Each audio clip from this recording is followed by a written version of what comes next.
Drama के start में हमें इस ड्रामा का मेल लीड दिखाया जाता है। वो बहुत ऊंचाई से नीचे गिर रहा होता है और ये सीन यहीं कट हो जाता है। अब हमें 2021 का एक सीन दिखाया जाता है जहां इस ड्रामा की फीमेल लीड, जिसका नाम बे शिंग है, रेडी होकर अपने काम पर जा रही होती है। वो 30 साल की होती है और जब वो बस में होती है तो उसे अपनी वेडिंग काउंटडाउन की नोटिफिकेशन मिलती है। अब हमें दिखाया जाता है कि वो शादी करने वाली होती है, लेकिन उसका बॉयफ्रेंड उससे कहता है, मैं तुमसे शादी नहीं कर सकता। बे शिंग एक्सप्लेन करती है, मेरा बॉयफ्रेंड जिसे मैं पिछले 8 साल से डेट कर रही थी, उसने अचानक हमारी वेडिंग कैंसिल कर दी। मैंने उसे वापस पाने के लिए हर पॉसिबल वे ट्राई किया, लेकिन मेरे सारे एफर्ट्स बेकार गए। जब लिन बे शिंग को अपनी जॉब से एक शॉर्ट ब्रेक मिलता है तो उसके बॉयफ्रेंड का एक मैसेज आता है जिसमें लिखा होता है, मेरा पीछा करना बंद करो। रात में बे शिंग ड्रिंक करते हुए सी शोर पर आती है। वो इस मैटर को लेकर बहुत अपसेट होती है। वहां एक आदमी लिन बे शिंग से कहता है, तुम्हारा भी ब्रेकअप हुआ है राइट? तो बे शिंग कहती है, मैं ब्रेकअप से भी टफर सिचुएशन एक्सपीरियंस कर रही हूँ। वो आदमी कहता है, जो तुम्हारा नहीं है, तुम चाहे जितनी हार्ड ट्राई कर लो, उसे अपने पास नहीं रख सकती। फिर वो बे शिंग को एक फिशिंग रॉड देता है और कहता है, जब तुम फ्री हो तो फिशिंग के लिए आना। यह आदमी कहता है, पूरी दुनिया तुम्हारे पीछे है, मीनिंग ये तुम्हारे पास्ट में है। उसकी बातें सुनकर बे शिंग मुड़कर पीछे देखती है, लेकिन तब तक वो आदमी गायब हो जाता है। घर आकर वो अपने वार्डरोब से एक ड्रेस निकालती है और कहती है, लाइफ चाहे जैसी भी हो, तुम्हारे पास हमेशा एक चांस होता है। कल मेरा लास्ट चांस है, इसलिए मुझे अपने लिए फाइट करना ही होगा, और अगर मैं फेल हुई तो मैं हमेशा के लिए उसे गुड बाय कह दूंगी। बे शिंग अपना पुराना स्कूल यूनिफॉर्म निकालती है और उसकी एक पिक्चर क्लिक करती है। फिर बे शिंग जान यूए को एक वॉइस मैसेज भेजती है, मुझे वो फोन मिल गया जो हम हाई स्कूल के दौरान यूज करते थे। अगले दिन बे शिंग अपना स्कूल यूनिफॉर्म पहनकर स्कूल आती है।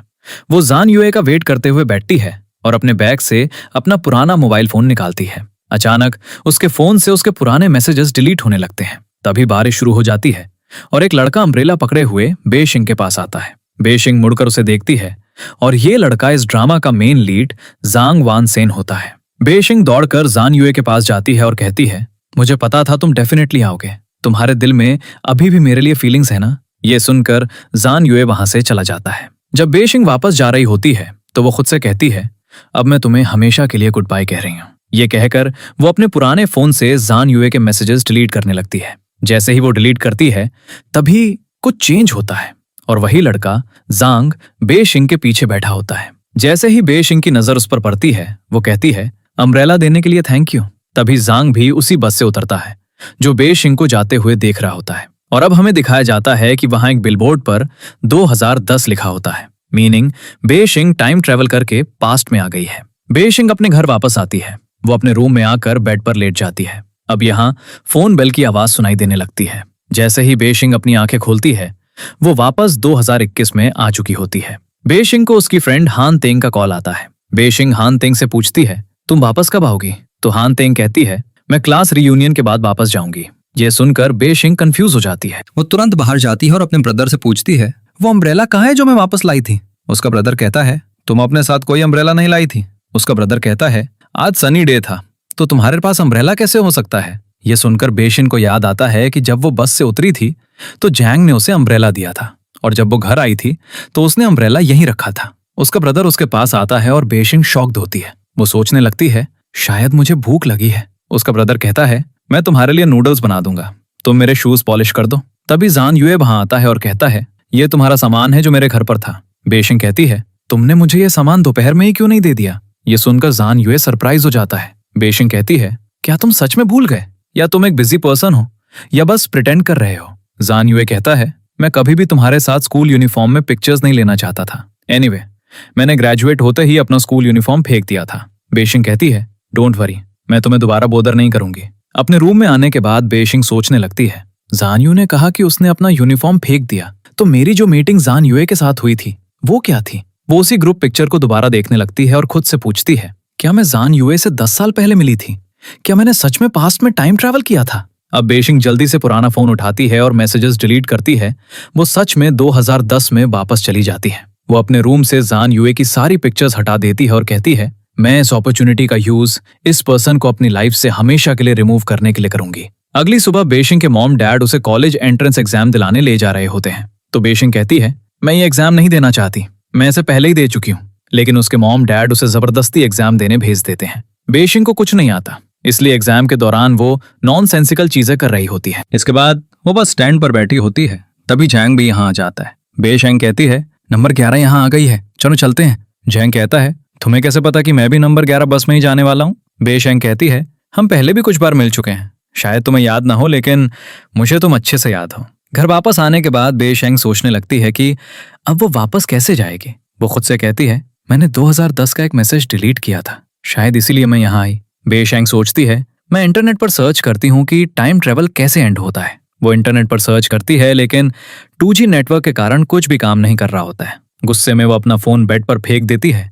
तभी उसे एक मैसेज मिलता है। जब वो आंखें खोलती है तो उसका नूडल बोल गिरकर टूट जाता है और वो वापस 2021 में आ चुकी होती है। नेक्स्ट सीन में बेशेंग सोचती है, अगर मैं अपनी लाइफ चेंज करना चाहती हूँ तो क्या मुझे दोबारा स्टार्ट करना होगा? तभी एक नोटिफिकेशन आता है जिसे देखकर बेशेंग इंटरनेट पर 2010 के कॉलेज एंट्रेंस एग्जाम के आंसर सर्च करती है। फिर उसके बॉस का कॉल आता है। वो कहता है, आज एक मीटिंग थी और तुम अभी तक नहीं पहुंची हो। अगर तुम 10 मिनट में यहाँ नहीं पहुंचती तो मैं तुम्हें फायर कर दूंगा। बेशेंग जल्दी से रेडी होने लगती है लेकिन उसे याद आता है कि वो 10 मिनट में कभी वहां नहीं पहुंच सकती।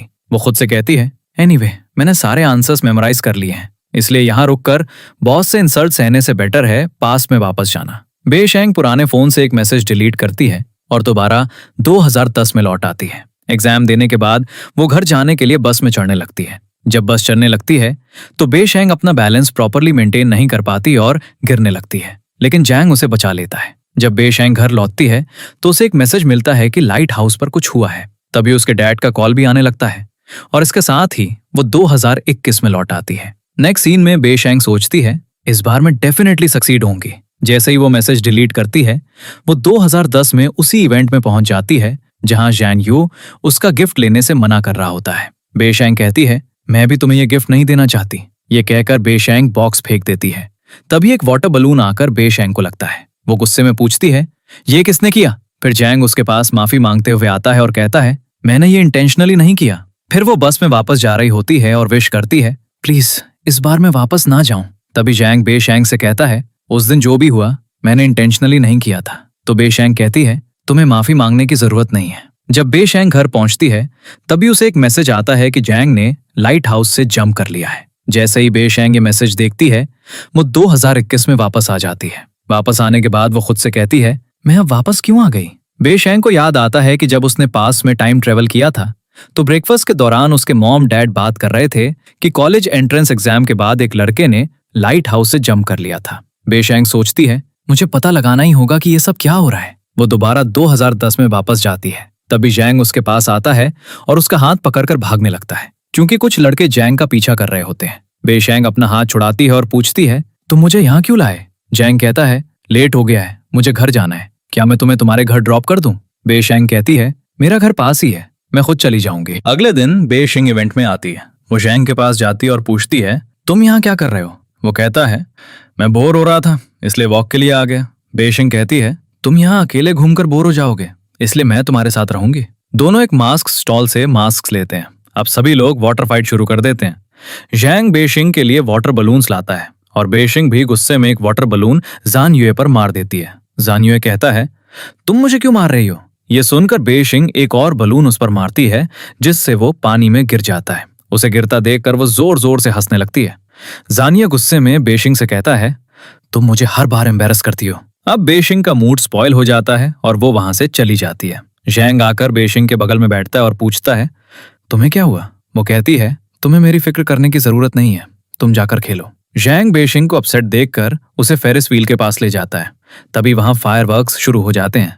बेशिंग फायरवर्क्स देखकर बहुत अच्छा फील करती है। वो जैंग से पूछती है, अगर तुम्हें लाइफ दोबारा स्टार्ट करने का चांस मिले तो क्या तुम उसे एक्सेप्ट करोगे? जैंग कहता है, नहीं। अगले दिन स्कूल में सभी बच्चे एग्जाम से पहले फोटोज ले रहे होते हैं। बेशिंग जैंग के पास आती है और कहती है, चलो साथ में पिक्चर्स लेते हैं। फिर वो जैंग से कहती है, एग्जाम खत्म होने के बाद सीधे घर जाना, लाइट हाउस मत जाना। वो कहता है, ओके। नेक्स्ट सीन में जब वो एग्जाम के बाद घर आती है तो उसे वही मैसेज मिलता है, जैंग ने लाइट हाउस से कूदकर सुसाइड कर लिया। ये मैसेज देखकर बेशिंग फिर से 2021 में आ जाती है। वो दोबारा वापस जाने की ट्राई करती है लेकिन नहीं जा पाती। इसके बाद बेशिंग उसी आदमी से मिलने जाती है और कहती है, शायद तुम्हें मेरी बातों पर यकीन ना हो, लेकिन मैं अभी एक दूसरी दुनिया में गई थी। वहां सब कुछ बिल्कुल वैसा ही था जैसा हुआ करता था। मुझे लगा जैसे मैं सपना देख रही हूँ, लेकिन हर बार किसी की डेथ की वजह से मेरी आंख खुल जाती। लेकिन कुछ समय से मैं ये सपना नहीं देख पा रही हूँ। शायद मैं ये भी नहीं बता सकती कि ये सब रियलिटी थी या नहीं। वो आदमी कहता है, तुमने जो भी एक्सपीरियंस किया है वो तुम्हारे पास्ट और फ्यूचर का एक पार्ट है। वो हमेशा सही टाइम पर तुम्हारे पास आएगा। वो पूछती है, क्या तुम कुछ जानते हो? तो वो आदमी कहता है, मैं तुम्हारे सीक्रेट्स कैसे जान सकता हूँ? ये कहकर आदमी वहां से चला जाता है। फिर बेशिंग को उसकी मॉम का कॉल आता है जो उसे घर आने के लिए कह रही होती हैं। वो कहती हैं, क्या तुम कल मेरे साथ वेडिंग ड्रेसेस ट्राई करने चलोगी? बेशिंग सोचती है कि वो अपनी मॉम को बता देगी कि उसका और जान यूए का ब्रेकअप हो गया है। लेकिन इससे पहले कि वो कुछ कह पाती, उसकी मॉम कहती हैं, बस जल्दी से घर आ जाओ। ये कहकर वो कॉल कट कर देती हैं। फिर बेशिंग को ग्रुप में मैसेजेस आने लगते हैं जिसमें जान यूए सबको बता रहा होता है, मैं तुम लोगों को अपनी नई गर्लफ्रेंड से इंट्रोड्यूस करवाना चाहता हूँ। फिर बेशिंग एक रेस्टोरेंट के बाहर खड़ी होती है, तभी हैन टेंग वहां आ जाती है। बेशिंग उसे बताती है, मुझे माफ कर दो, मैंने तुम्हें अपने और जान यू के रिलेशनशिप के बारे में नहीं बताया कि हमारा ब्रेकअप कब हुआ। हान तेंग कहती है, मैं तुम्हें कुछ बताना चाहती हूँ। तभी जान यू वहां आता है और कहता है, तुम यहाँ क्या कर रही हो बेशिंग? बेशिंग कहती है, मैं यहाँ तुम्हारी नई गर्लफ्रेंड को देखने आई थी। जान यू कहता है, अब जबकि तुमने मेरी गर्लफ्रेंड को देख लिया है तो तुम्हें यहाँ से चले जाना चाहिए। बेशिंग ये सुनकर शॉक्ड रह जाती है। अगली सुबह बेशिंग अपनी मॉम के साथ वेडिंग ड्रेसेस ट्राई करने जाती है। उसकी मॉम बेशिंग को वेडिंग ड्रेस में देखकर बहुत हैप्पी होती हैं। वो उसकी पिक्चर्स लेने लगती हैं। बेशिंग कहती है, मैं शादी नहीं कर रही हूँ क्योंकि जान यू मुझे पसंद नहीं करता। ये कहकर वो वहां से चली जाती है। फिर बेशिंग वही वेडिंग ड्रेस पहने हुए एक पार्क में जाती है। वो वहां रोते हुए वॉक कर रही होती है। फिर वो आकर एक कैफे में बैठ जाती है। बेशिंग कैफे में बैठती है और बहुत सारी कॉफी पीती है। तभी जानियो वहां आता है जो बेशिंग से कहता है, तुम्हारी मॉम ने मुझे यहाँ बुलाया है। जानियो कहता है, ओके, अब मैं तुम्हें वापस ले जाऊंगा और हम तुम्हारे मॉम डैड के साथ भी सब कुछ क्लियर कर लेंगे। बेशिंग कहती है, तुम्हें मेरे मॉम और डैड को परेशान करने की जरूरत नहीं है। जानियो कहता है, अगर तुम ऐसे ही बात करती रही तो मैं यहाँ से चला जाऊंगा। बेशिंग कहती है, तो जाओ, एनीवे मैं अभी यहाँ से जा रही हूँ। तभी बेशिंग का ब्रदर वहां आ जाता है जो जानियो को कॉलर से पकड़ लेता है। लेकिन बेशिंग अपने ब्रदर से कहती है, उसे जाने दो। जब बेशिंग घर लौटती है, हान तेंग उससे माफी मांग रही होती है और उसे उनके हाई स्कूल टाइम का एक वीडियो भेजती है। जब बेशिंग ये वीडियो देखती है तो उसके अंदर एक लड़का जांग को मार रहा होता है। ये देखकर बेशिंग को याद आता है कि जिस दिन जांग उसके साथ भागा था उस दिन भी यही लड़के उसके पीछे पड़े थे। अब बेशिंग को रियलाइज होता है कि ये कोई सपना नहीं था बल्कि सब कुछ रियल था। फिर वो जल्दी से अपना फोन उठाती है और एक मैसेज डिलीट कर देती है। इस बार बेशिंग 2010 में वापस लौट आती है। बेशिंग जांग के पास जाती है, उसे साइड में ले जाती है और कहती है, इस बार सिर्फ तुम ही मेरी हेल्प कर सकते हो। बेशिंग जांग के पैर पर मारती है। फिर वो अपने टीचर से कहती है, मुझे इसे इन्फर्मरी ले जाना होगा। डॉक्टर जांग को चेक करता है और कहता है, कुछ मेडिसिन ले लो और तुम ठीक हो जाओगे। जब डॉक्टर चला जाता है तो बेशिंग जांग से कहती है, तुम्हारा मेरे साथ क्या कनेक्शन है? तुम मुझे हमेशा वापस क्यों भेज देते हो? जांग को उसकी बातें समझ नहीं आती। बेशिंग उससे पूछती है, तुम्हारा उस रेड हेयर्ड गैंगस्टर से क्या कनेक्शन है? क्या तुम्हें कोई आइडिया है कि तुम्हारी डेथ कैसे होने वाली है? जांग कहता है, तुम क्या बात कर रही हो? बेशिंग कहती है, बस मुझे बताओ कि क्या तुम्हारे साथ कुछ अजीब हुआ है ताकि मैं तुम्हें प्रोटेक्ट कर सकूं। तभी जांग के क्लासमेट्स उसे लेने आ जाते हैं। जब जांग जा रहा होता है तो बेशिंग उसे रोकती है, उसे मिल्क की एक बॉटल देती है और कहती है, तुम्हें मुझ पर ट्रस्ट करना होगा क्योंकि तुम डेंजर में हो, लेकिन डोंट वरी, मैं तुम्हें प्रोटेक्ट करूंगी। उसके जाने के बाद बेशिंग खुद से कहती है, मुझे कुछ ऐसा करना होगा जिससे मेरा ट्रांसफर जांग की क्लास में हो जाए, तभी मैं उस पर नजर रख सकती हूँ। फिर वो टीचर्स ऑफिस जाती है और जांग के क्लास इंचार्ज से बात करती है, मैं आपकी क्लास में ट्रांसफर चाहती हूँ। वो टीचर की बहुत तारीफ करती है और उसे कन्विंस भी कर लेती है। उसका करंट क्लास इंचार्ज भी बेशिंग के ट्रांसफर के बारे में सुनता है और उसे अपने साथ आने के लिए कहता है। जब बेशिंग उसके साथ अपने टीचर के रूम में जाती है तो जैंग स्पीच कंटेंट लेने के लिए पहले से वहां खड़ा होता है। टीचर जैंग से कहता है, हमारा स्कूल सब चीजों में अच्छा है लेकिन हमने कभी स्पीच कंपटीशन में गोल्ड मेडल नहीं जीता है, तुम्हें इस पर हार्डवर्क करना होगा। बेशिंग की नजर स्पीच टॉपिक पर पड़ती है जो होता है 10 साल बाद लाइफ कैसी होगी। बेशिंग कहती है, इस टॉपिक को मेरे से बेटर कोई नहीं जानता, इसलिए मैं डेफिनेटली गोल्ड मेडल जीतूंगी। वो फिर कहती है, अगर मैंने गोल्ड मेडल जीता तो आप मुझे क्लास 1 में ट्रांसफर कर देंगे, मीनिंग जैंग की क्लास में, और अगर मैं नहीं जीती तो तुम मेरे साथ जो चाहो कर सकते हो। बेशिंग का टीचर इस बात के लिए अग्री हो जाता है। इसके बाद बेशिंग जैंग से मार्ट पर मिलती है। जैंग उसे देखकर भागने लगता है लेकिन वो उससे कहती है, तुम मुझे देखकर भागने क्यों लगते हो? जैंग इसका कोई आंसर नहीं देता। इसके बाद बेशिंग फोर्सिबली जैंग को खाना और ड्रिंक्स देती रहती है और उसे घर छोड़ने भी जाती है। जैंग ना चाहते हुए भी उसे इग्नोर नहीं कर पाता है। तभी हान तेंग यहाँ आती है और बेशिंग से कहती है, मैंने लैब के बारे में कुछ रूमर सुने हैं, तुम्हें मेरे साथ वहां चलना होगा। रात में बेशिंग हान तेंग के साथ लैब में आती है। हान तेंग को लेट्सा है कि वहां एक गोस्ट है जिसकी वजह से वो फेंट हो जाती है। बेशेंग भी उसे वहीं छोड़कर लैब से बाहर आ जाती है। फिर बेशेंग को केमिस्ट्री लैब से कुछ आवाजें सुनाई देती हैं, तो वो देखने के लिए लैब के अंदर जाती है। जैंग वहां होता है। बेशेंग उससे कहती है, इस कंपटीशन में पार्टिसिपेट मत करो। जैंग कहता है, ओके, मैं पार्टिसिपेट नहीं करूंगा, लेकिन क्या तुमने स्पीच कंपटीशन के लिए प्रिपरेशन कर ली है? बेशेंग कहती है, नहीं। ये सुनकर जैंग कहता है, इसीलिए मुझे इस कंपटीशन में पार्टिसिपेट करना चाहिए। बेशेंग कहती है, लेकिन अगर तुम्हें गोल्ड मेडल मिल गया तो मैं तुम्हारी क्लास में नहीं जा पाऊंगी और तुम्हें प्रोटेक्ट भी नहीं कर पाऊंगी। जैंग कहता है, मुझे तुम्हारी प्रोटेक्शन की जरूरत नहीं है। इसके बाद स्पीच कंपटीशन स्टार्ट होता है। जैंग की स्पीच सुनकर बेशेंग रियलाइज करती है कि उसकी अपनी स्पीच बिल्कुल अच्छी नहीं है। जब बेशेंग अपनी स्पीच देने आती है तो सभी उसकी स्पीच सुनकर हंसते हैं। जब रिजल्ट्स अनाउंस होते हैं तो फर्स्ट प्राइज जैंग को मिलता है। बेशेंग का टीचर उसे मिलने के लिए बुलाता है क्योंकि उसका बाहर झगड़ा हुआ था। बेशेंग कहती है, अगर आप मुझे क्लास 1 में ट्रांसफर कर दें तो आपको मेरा चेहरा रोज नहीं देखना पड़ेगा। उसका टीचर कहता है, अगर तुम अपकमिंग मंथली टेस्ट में टॉप करोगी तभी मैं तुम्हें क्लास 1 में ट्रांसफर करूंगा। बेशेंग कहती है, ओके। इसके बाद बेशेंग जैंग को लाइट हाउस ले आती है। बेशेंग जैंग से पूछती है, क्या तुम इस जगह से फेमिलियर हो? जैंग कहता है, नहीं। फिर वो जैंग को अपनी आंखें बंद करने के लिए कहती है और कहती है, तुम जो भी फील करो मुझे बताना। जैंग उसके कहने पर अपनी आंखें बंद करता है, लेकिन कुछ देर बाद वो वहां से जाने लगता है। जब बेशेंग उसे पीछे खींच रही होती है तो जैंग के हाथ से स्नैक्स का बैग गिर जाता है। बेशेंग भी डर जाती है क्योंकि जैंग भी गिरने वाला होता है। बेशेंग उससे माफी मांगती है और कहती है, मुझे टेस्ट के लिए प्रिपेयर करने में हेल्प करो।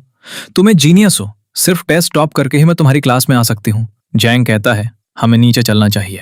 नेक्स्ट सीन में स्कूल से वापस जाते समय बेशेंग जैंग से कहती है, मैंने तुम्हें टेस्ट प्रिपरेशन में हेल्प करने के लिए कहा था, तुमने उसका आंसर नहीं दिया। जैंग कहता है, मैं इसके बारे में सोचूंगा। ये कहकर वो तुरंत वहां से चला जाता है। नेक्स्ट सीन में जब बेशेंग दौड़ रही होती है तो जैंग एक वाटर बॉटल लेकर उसके पास आता है। बेशेंग बहुत सरप्राइज होती है कि जैंग उसके लिए वाटर बॉटल लाया। जैंग कहता है, किसी और ने यह खरीदी थी। बेशेंग कहती है, तुम इतने शाय क्यों हो? तुमने मुझे ये वाटर बॉटल दी क्योंकि तुम स्टडीज में मेरी हेल्प करने के लिए अग्री हो गए हो, राइट? फिर वो कहती है, स्कूल के बाद मेरा वेट करना। ये कहकर वो चली जाती है और जैंग बस इतना ही कह पाता है, मैंने तो इसके बारे में सोचा भी नहीं था। अगले दिन एक लड़का जैंग को ढूंढ रहा होता है तो बेशेंग उससे पूछती है कि वो उसे क्यों ढूंढ रहा है। वो लड़का बेशेंग को बताता है कि उसके और जैंग के बीच एलिफेंट टूथपेस्ट एक्सपेरिमेंट का कंपटीशन है। बेशेंग उससे कहती है, जैंग की जगह मैं तुम्हारे साथ कंपीट करूंगी।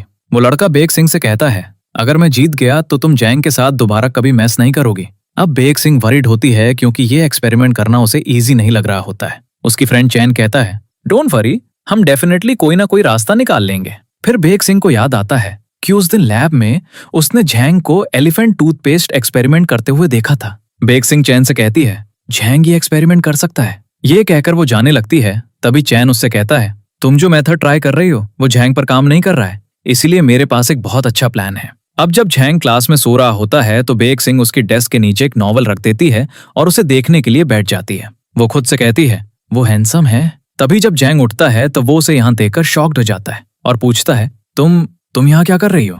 तो बेशेंग कहती है, मैं यहाँ इसलिए आई क्योंकि मैं तुमसे एलिफेंट टूथपेस्ट एक्सपेरिमेंट सीखना चाहती हूँ। जैंग बेशेंग की बातों को इग्नोर कर रहा होता है, लेकिन बेशेंग बहुत रिक्वेस्ट करने लगती है, प्लीज मुझे सिखा दो, मैं सीखना चाहती हूँ। जैंग कहता है, ऐसा नहीं है कि मैं तुम्हें सिखाना नहीं चाहता, लेकिन हम लैब में नहीं जा सकते। बेशेंग कहती है, तुम लास्ट टाइम भी चुपके से लैब में गए थे। जैंग कहता है, मैंने उस टाइम अप्लाई किया था। तो बेशेंग कहती है, दोबारा अप्लाई करो। जैंग कहता है, मैं नहीं कर सकता। ये सुनकर बेशेंग डेस्क के नीचे से वही नॉवेल निकाल लेती है। ये एक अडल्ट नॉवेल होती है और वो जैंग से कहने लगती है, तुम्हारे जैसे बच्चे भी ये पढ़ते हैं। जैंग कहता है, ये मेरा नहीं है। ये सुनकर बेशेंग सबको बुलाकर ये नॉवेल दिखाने ही वाली होती है, लेकिन जैंग उसे चुप रहने के लिए कहता है। बेशेंग कहती है, अगर तुम मुझे सिखाओगे तो मैं इसे सीक्रेट रखूंगी। ये सुनकर जैंग उसकी कंडीशन के लिए अग्री हो जाता है। अब रात में जैंग और बेशेंग लैब में आते हैं और जैंग बेशेंग को एक्सपेरिमेंट करना सिखाने लगता है। जैंग के इंस्ट्रक्शन से बेशेंग एलिफेंट टूथपेस्ट बनाने में सक्सीड हो जाती है। तभी गार्ड पूरे स्कूल के राउंड्स लगा रहा होता है। जब उसे लैब से आवाज सुनाई देती है तो वो पूछता है, अंदर कौन है? ये सुनकर जैंग बेशेंग का हाथ पकड़ता है और उसे लेकर वहां से भाग जाता है। फिर बेशेंग चैन के क्लब में आती है जहां गाओगी पहले से प्रेजेंट होती है, जो जैंग की नेबर और फ्रेंड है। फिर उस लड़के और बेशेंग के बीच एलिफेंट टूथपेस्ट बनाने का कंपटीशन स्टार्ट होता है और गाओगी उनके कंपटीशन को जज कर रही होती है। दूसरी तरफ ज़ांग क्लास में चैन के पास आता है और उससे बेशेंग के बारे में पूछता है। चैन कहता है, तुम बेशेंग को क्यों ढूंढ रहे हो? ज़ांग कहता है, मैंने उसे जो एक्सपेरिमेंट सिखाया था उसमें एक छोटी सी मिस्टेक है, इसलिए मैं उसे करेक्ट करना चाहता हूँ। चैन उसे बताता है एक मिस्चीवियस लड़का बेशिंग को पिक करने आया था, वो उसके साथ चली गई। ये सुनकर जैंग वरीड हो जाता है और उससे पूछता है वे कहाँ हैं। तो चैन उसे अपने क्लब जाने के लिए कहता है। वो लड़का एक्सपेरिमेंट करने में सक्सीड हो जाता है और गाओ गी से कहता है, क्या मैंने तुम्हें नहीं बताया था कि मैं भी तुम लोगों की तरह एक्सपेरिमेंट्स कर सकता हूँ। बेशिंग ये देखकर बहुत सरप्राइज होती है और कहती है, तुम सिर्फ इस एक्सपेरिमेंट के लिए जैंग को बुली कर रहे थे। वो कहता है, मैं बस जैंग के साथ कंपीट करके ये प्रूव करना चाहता था कि मैं उससे बेटर हूं। तभी जैंग भी यहां दौड़ता हुआ आता है और बेशिंग से पूछता है, क्या तुम ठीक हो। बेशिंग कहती है, हाँ मैं बस ये कंपटीशन हार गई। वो लड़का कहता है, तो तुम वो जैंग हो जो मुझसे मिलने नहीं आया। तुम कितने बिजी हो, एक लड़की तुम्हें प्रोटेक्ट कर रही है। ये कहकर वो जैंग के पास आने लगता है, लेकिन गाओ गी उसे ये कहकर रोक देती है, तुम कुछ भी कर लो, जैंग तुमसे बहुत बेटर और स्ट्रॉन्गर है। ये कहकर गाओ गी चली जाती है और वो लड़का भी उसके पीछे चला जाता है। उसके जाने के बाद जैंग बेशिंग से कहता है, मुझे तुम्हारी प्रोटेक्शन की जरूरत नहीं है, तुम्हें क्लास 1 में अपना ट्रांसफर करवाना है, इसलिए मैं तुम्हारी स्टडीज में हेल्प करने के लिए रेडी हूं। इसके बाद जब बेशिंग जैंग के पास आती है, जैंग कहता है, मैं तुम्हें कुछ बताना चाहता हूं। लेकिन बेशिंग उसकी बात नहीं सुनती और उसे टॉप स्टूडेंट्स की पिक्चर्स दिखाने लगती है। तुम इनके साथ स्टडी कर सकते हो, इससे तुम्हें बेनिफिट होगा। जैंग उसे बताना चाहता है कि वो और गाओ गी सिर्फ फ्रेंड्स हैं, लेकिन बेशिंग उसकी बात बिल्कुल नहीं सुनती। बेशिंग कहती है, वो लड़का तुम्हारे लिए प्रॉब्लम्स क्रिएट कर सकता है, इसलिए अब से मैं हर जगह तुम्हारा पीछा करूंगी जब तक ये मैटर रिजॉल्व नहीं हो जाता, क्योंकि मैं उसे बताना चाहती हूं कि तुम मेरे हो, इसलिए वो तुम्हें बुली नहीं कर सकता। जैंग को यह सुनकर अच्छा ले उठा। अगली सुबह जैंग बेशिंग के लिए ब्रेकफास्ट खरीदता है और उसके आने का वेट करता है। तभी बेशिंग यहां आती है। जैंग बेशिंग को देखकर बहुत खुश होता है और उसे डम्पलिंग्स देता है। बेशिंग उसे देखती है और कहती है, यह अच्छा है कि तुम आज बहुत एनर्जेटिक लग रहे हो। जैंग कहता है, अब चले। इसके बाद जब जैंग स्टोर रूम क्लीन कर रहा होता है, बेशिंग उसके पास आती है और कहती है, क्या तुम अभी भी मुझसे एंग्री हो। जैंग कहता है, क्या तुम मुझे एक बहुत अच्छा स्टूडेंट मानती हो।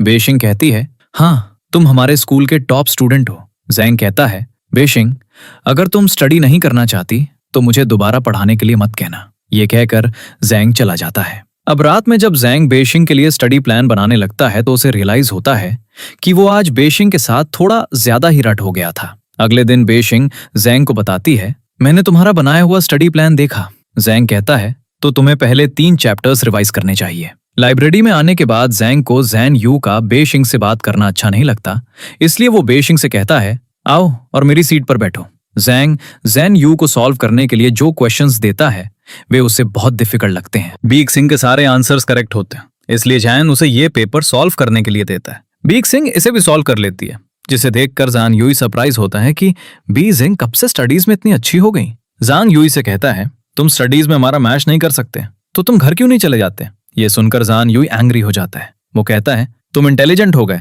लेकिन क्या तुम मुझे बास्केटबॉल में हरा सकते हो। ये कहकर जान यूई फोर्सफुली जान को बाहर ले जाता है। जान यूई कहता है, यहाँ कोई बास्केटबॉल कोर्ट नहीं है, तो क्यों ना एक साइकिलिंग कंपटीशन हो जाए। जान कहता है, बेटर होगा अगर मैं जाकर बी जिंग को और लेसन्स दूं।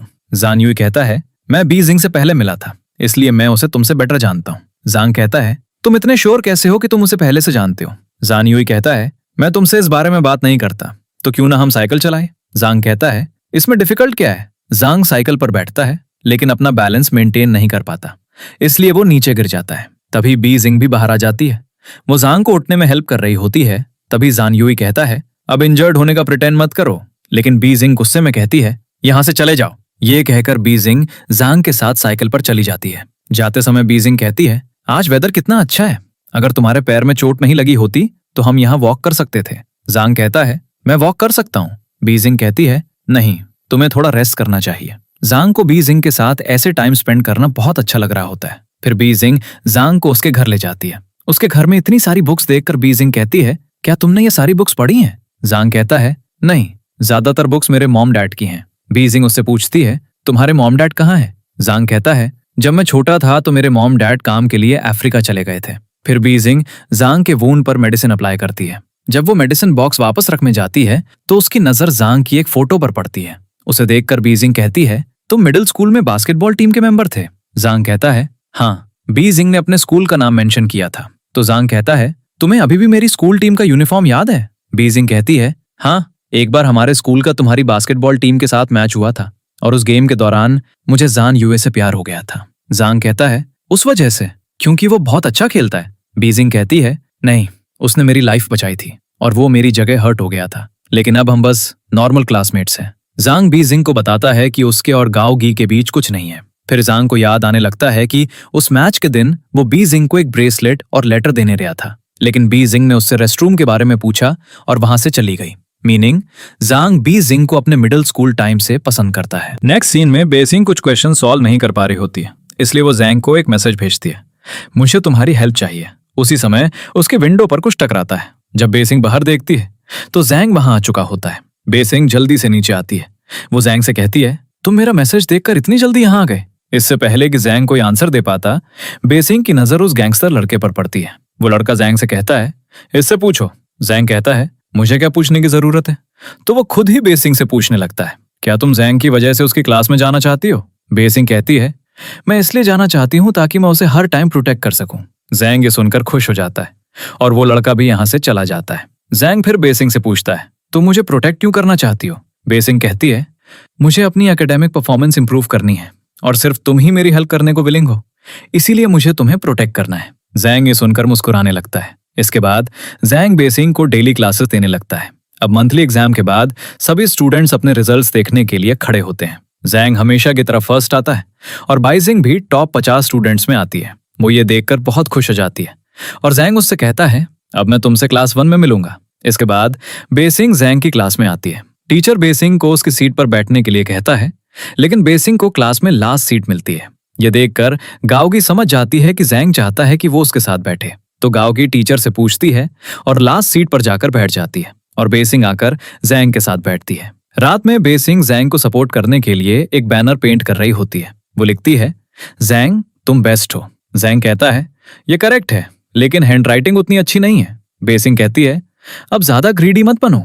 ये कहकर वो अपने बैनर्स उठाने लगती है, लेकिन जैंग उसे रोक देता है। बेसिंग के फेस पर पेंट लगा होता है और जैंग बहुत हिम्मत जुटाकर उसके फेस से पेंट पोंछता है। इस वजह से बेसिंग भी थोड़ी शॉक्ड हो जाती है। जब वे दोनों बाहर आते हैं तो यहाँ बारिश हो रही होती है। जैंग कहता है, तुम्हारे पास अम्ब्रेला नहीं है? बेसिंग कहती है, नहीं। जैंग कहता है, ओके, फिर मैं तुम्हें घर ड्रॉप कर दूंगा। बेसिंग जैंग से कहती है, मैं तुम्हें थैंक यू कहना चाहती हूँ। जैंग कहता है, लेकिन क्यों?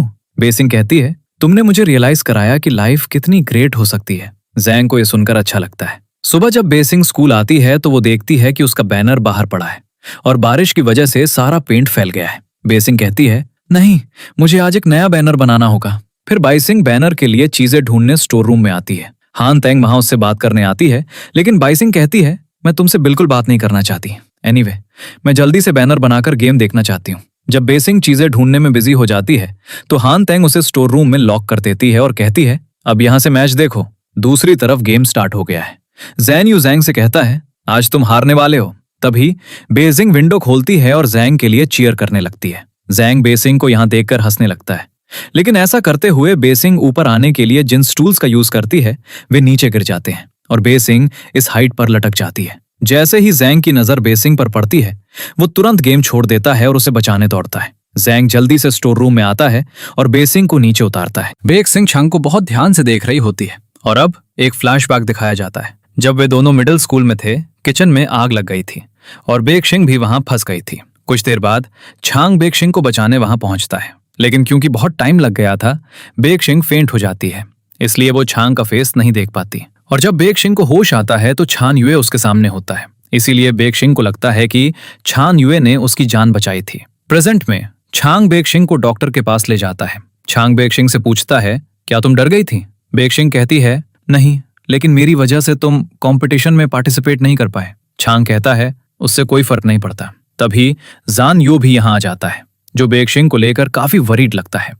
वो उससे पूछने लगता है, क्या तुम ठीक हो? जान यू को इतना कंसर्न देखकर बेक्शिंग उससे पूछती है, तुम्हारे आर्म पर यह चोट कैसे स्टैंड्स की? छान युए कहता है, जब मैं जूनियर हाई स्कूल में था तो एक बिल्ली ने अपने पंजों से मेरे आर्म पर स्क्रैच कर दिया था। छान युए के वहां से जाने के बाद बेक्शिंग छांग से पूछती है, क्या हम एक दूसरे को पहले से जानते हैं? छांग ये सुनकर सरप्राइज होता है। नेक्स्ट सीन में बेक्शिंग छांग से पूछती है, क्या हम पहले मिल चुके हैं? छांग कहता है, शायद, लेकिन मुझे याद नहीं है। बेक्शिंग को याद आता है कि जब छांग ने उसे बचाया था तो उसके आर्म पर चोट लगी थी। बेक्शिंग छांग के आर्म की तरफ देखती है और छांग ने वो आर्म कवर किया हुआ होता है। बेक्शिंग छांग से कहती है, हम कल साथ में ब्रेकफास्ट करेंगे, अगली सुबह जब बेइक्शिंग स्कूल के लिए रेडी होकर आती है तो उसकी नजर अपने ब्रदर की शर्ट पर पड़ती है। बेइक्शिंग जल्दी से ये शर्ट अपने ब्रदर के रूम से ले लेती है और जाने लगती है। उसका ब्रदर उसे रोकने की ट्राई करता है, लेकिन बेइक्शिंग उसकी शर्ट लेकर भाग जाती है। छांग स्कूल एंट्रेंस पर स्टीम बंस के साथ बेइक्शिंग का वेट कर रहा होता है। बेइक्शिंग छांग से पूछती है, तुम इतनी तेज बारिश में रेस्टोरेंट तो नहीं गए थे ना? छांग झूठ बोलता है, नहीं। बाईजिंग छांग से कहती है, तुम्हारा यूनिफॉर्म भी गीला हो गया है, और अपने ब्रदर की शर्ट निकालकर छांग को देती है, इसे पहन लो। छांग कहता है, मैं बाद में चेंज कर लूंगा, लेकिन बेइक्शिंग उसे अभी चेंज करने के लिए फोर्स करती है क्योंकि वो उसके आर्म पर चोट का निशान देखना चाहती है। तभी बेल बजती है और छांग बेल का बहाना बनाकर जल्दी से भाग जाता है। अब स्कूल में उनके टीचर आते हैं और अनाउंस करते हैं कि टाइफून की वजह से स्कूल कुछ टाइम के लिए बंद हो रहा है। ये सुनकर सभी बच्चे बहुत खुश हो जाते हैं। चैन बेइक्शिंग को बताता है, मैंने सुना है आज स्कूल आते समय किसी का एक्सीडेंट हो गया है। मुझे लगता है वो छांग है, क्योंकि वो स्कूल से छुट्टी क्यों लेगा? ये सुनकर बाईजिंग इन्फॉर्मरी की तरफ भागती है। वो उससे पूछती है, क्या तुम ठीक हो? छांग कहता है, हाँ मैं ठीक हूँ। बेइक्शिंग कहती है, तुम्हारा यूनिफॉर्म गंदा हो गया होगा, इसलिए इसे चेंज कर लो। वो अपने बैग से एक हुडी निकालती है और छांग को देती है। बेइक्शिंग यहाँ से जाना नहीं चाहती क्योंकि वो छांग के आर्म पर वो मार्क देखना चाहती है, लेकिन छांग को अनकंफर्टेबल देखकर उसे जाना पड़ता है। इसके बाद बेइक्शिंग स्टडी करने के लिए छांग के घर आती है। बेइक्शिंग का पूरा अटेंशन छांग के आर्म पर होता है। वो छांग से आर्म मसल्स के बारे में क्वेश्चंस पूछने लगती है। छांग उसे बता रहा होता है, लेकिन बेइक्शिंग कहती है, तुम जो भी कह रहे हो मुझे समझ नहीं आ रहा। फिर वो फोर्सिबली छांग से कहती है, शायद मैं आर्म मसल्स देखकर समझ सकूं। छांग उसे ऐसा करने से रोक रहा होता है। ऐसा करते हुए दोनों एक दूसरे के बहुत क्लोज आ जाते हैं, जिससे जैंग बहुत शॉक लगता है। तभी बेल बजती है। जैंग दरवाजा खोलने जाता है और गाओगी अपने डैड के साथ वहां आई होती है। गाओगी के डैड उन तीनों को बैठाते हैं और पढ़ाने लगते हैं। फिर उन्हें एक कॉल आता है जिसमें वो स्कूल के लिए एक नया स्टैचू डिजाइन करने की बात कर रहे होते हैं। ये सुनकर बेइक्शिंग को याद आता है कि स्कूल का स्टैचू कब चेंज हुआ था। मिस्टर गाओ कहते हैं, थर्ड ईयर स्टूडेंट्स इसमें पार्टिसिपेट नहीं करेंगे क्योंकि उनके पास बहुत कम टाइम बचा है। बेइक्शिंग कहती है, हम पार्टिसिपेट क्यों नहीं कर सकते? शायद हमारे पास बहुत अच्छे आइडियाज हों। लेकिन मिस्टर गाओ कहते हैं, तुम लोगों के पास वेस्ट करने के लिए इतना टाइम नहीं है। जैंग भी मिस्टर गाओ को परसुएट करने की ट्राई करता है, लेकिन मिस्टर गाओ मुआत नहीं सुनते। रात हो जाती है। बेइक्शिंग, गाओगी और जैंग उस स्टैचू के डिजाइन के बारे में डिस्कस कर रहे होते हैं जो फ्यूचर में देखा गया था। बेइक्शिंग कहती है, ये डिजाइन टॉप 10 ब्यूटीफुल स्टैचूज में काउंट किया जाएगा। जैंग कहता है, लेकिन स्टैचू अभी तक बना भी नहीं है, तुम्हें कैसे पता कि इसे अवार्ड भी मिलेगा? बेइक्शिंग कहती है, मैं ऐसा इसलिए कह रही हूं क्योंकि ये बेस्ट डिजाइन है। बेइक्शिंग गाओगी को डिजाइन के बारे में बताने लगती है। जब गाओगी डिजाइन बनाती है तो बेइक्शिंग को वो बहुत पसंद आता है। वे वहीं सो जाते हैं। इसके बाद जब बेइक्शिंग उठती है, जैंग सो रहा होता है। ये देखकर बेइक्शिंग को जैंग के आर्म पर वही स्कार दिखाई देता है। वहां पड़ा बैज। बेइक्शिंग उस स्कार को उस बैज से मैच करती है क्योंकि ये उसके मिडिल स्कूल का वही बैज होता है जो जैंग के पास था। ये देखकर बेइक्शिंग सर्टेन हो जाती है कि जैंग ने उसकी जान बचाई थी। अब टाइफून खत्म हो गया है, इसलिए स्कूल रीओपन होता है। उनके क्लास इंचार्ज उन्हें बताते हैं, तुम लोगों ने जो डिजाइन सबमिट किया था वो अप्रूव हो गया है। ये सुनकर बेइक्शिंग बहुत खुश हो जाती है और एक्साइटमेंट में जैंग को हक कर लेती है, जो एक बार फिर जैंग को शॉक कर देता है।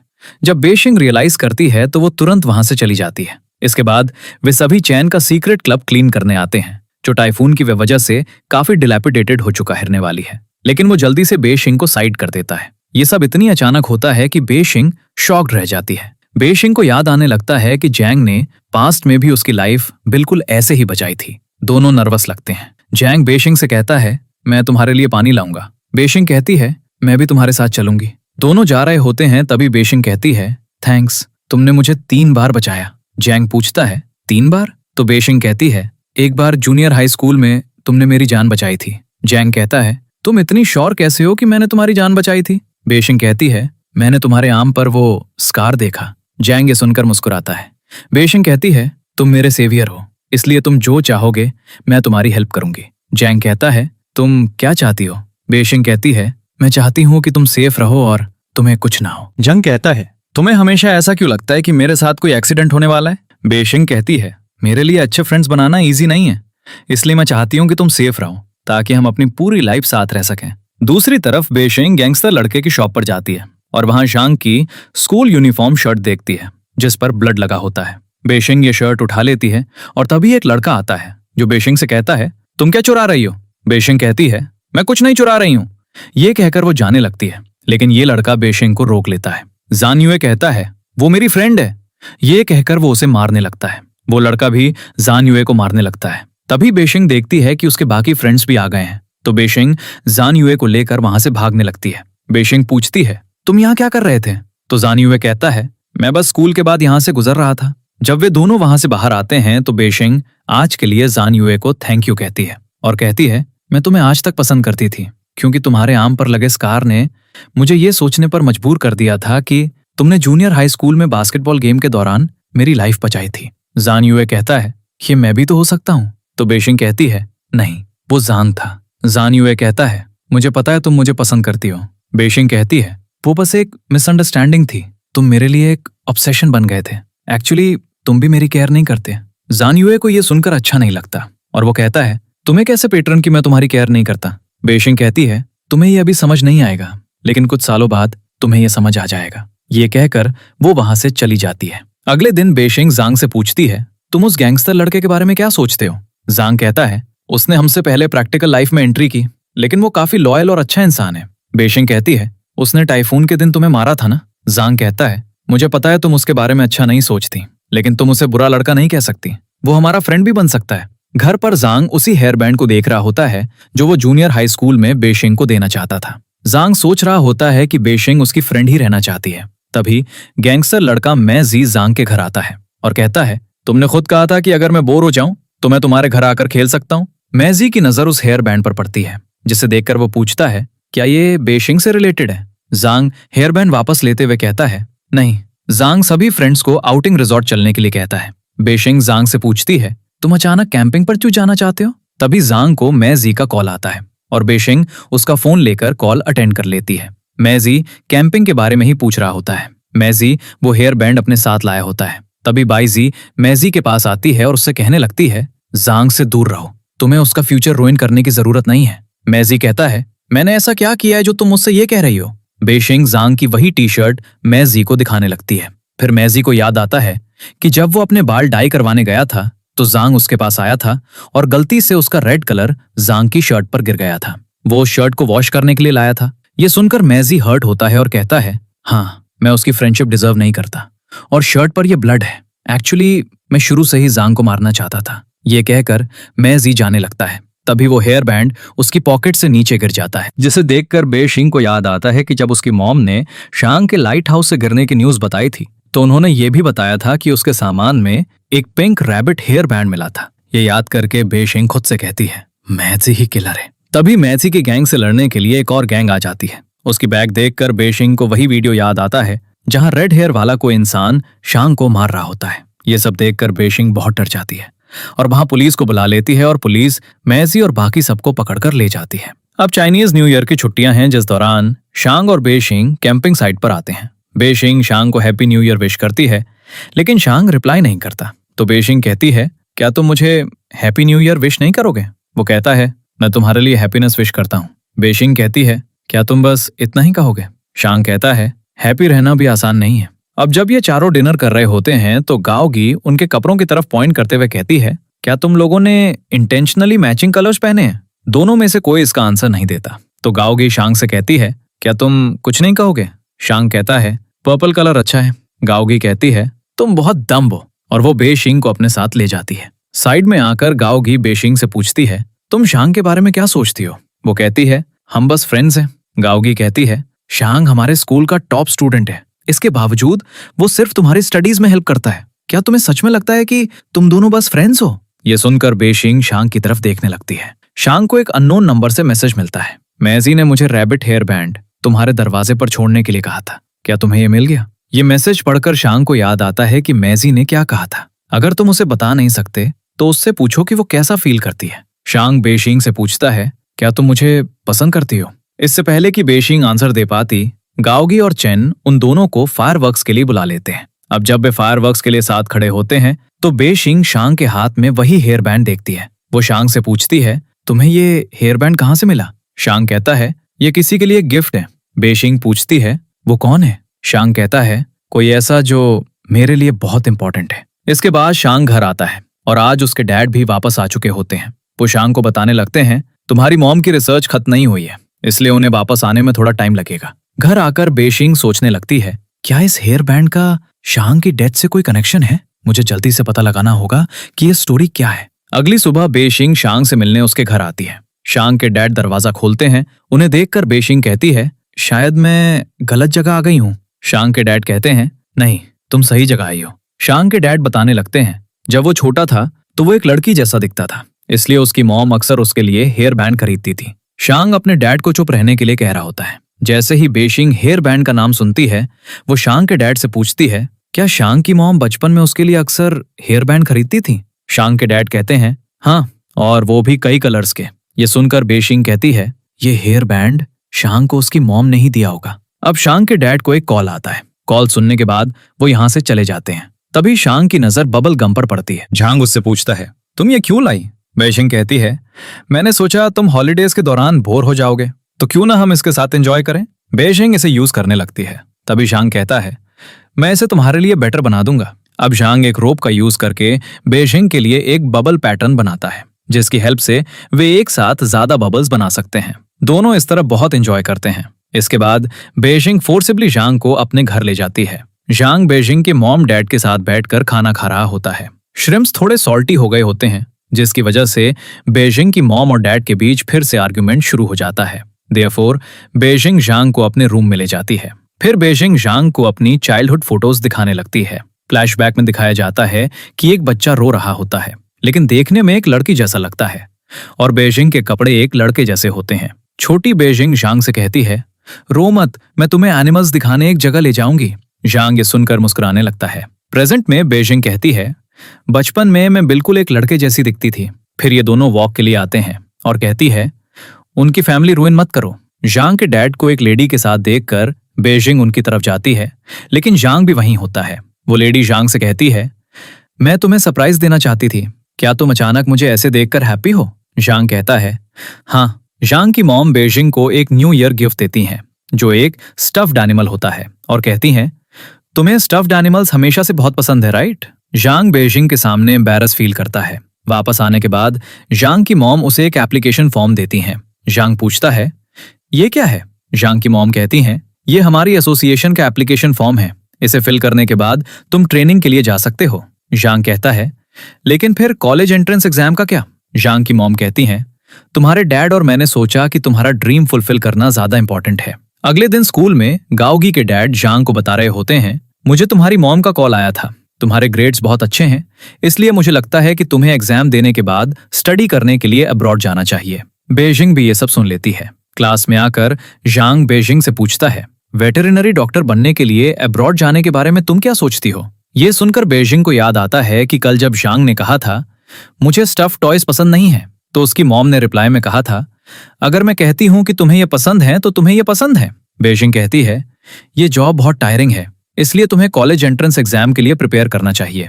ये कहकर बेजिंग झांग को एक की चेन गिफ्ट करती है और कहती है, ये तुम्हारा न्यू ईयर गिफ्ट है। जब झांग स्कूल के बाद घर वापस जा रहा होता है तो वो बहुत अपसेट लगता है।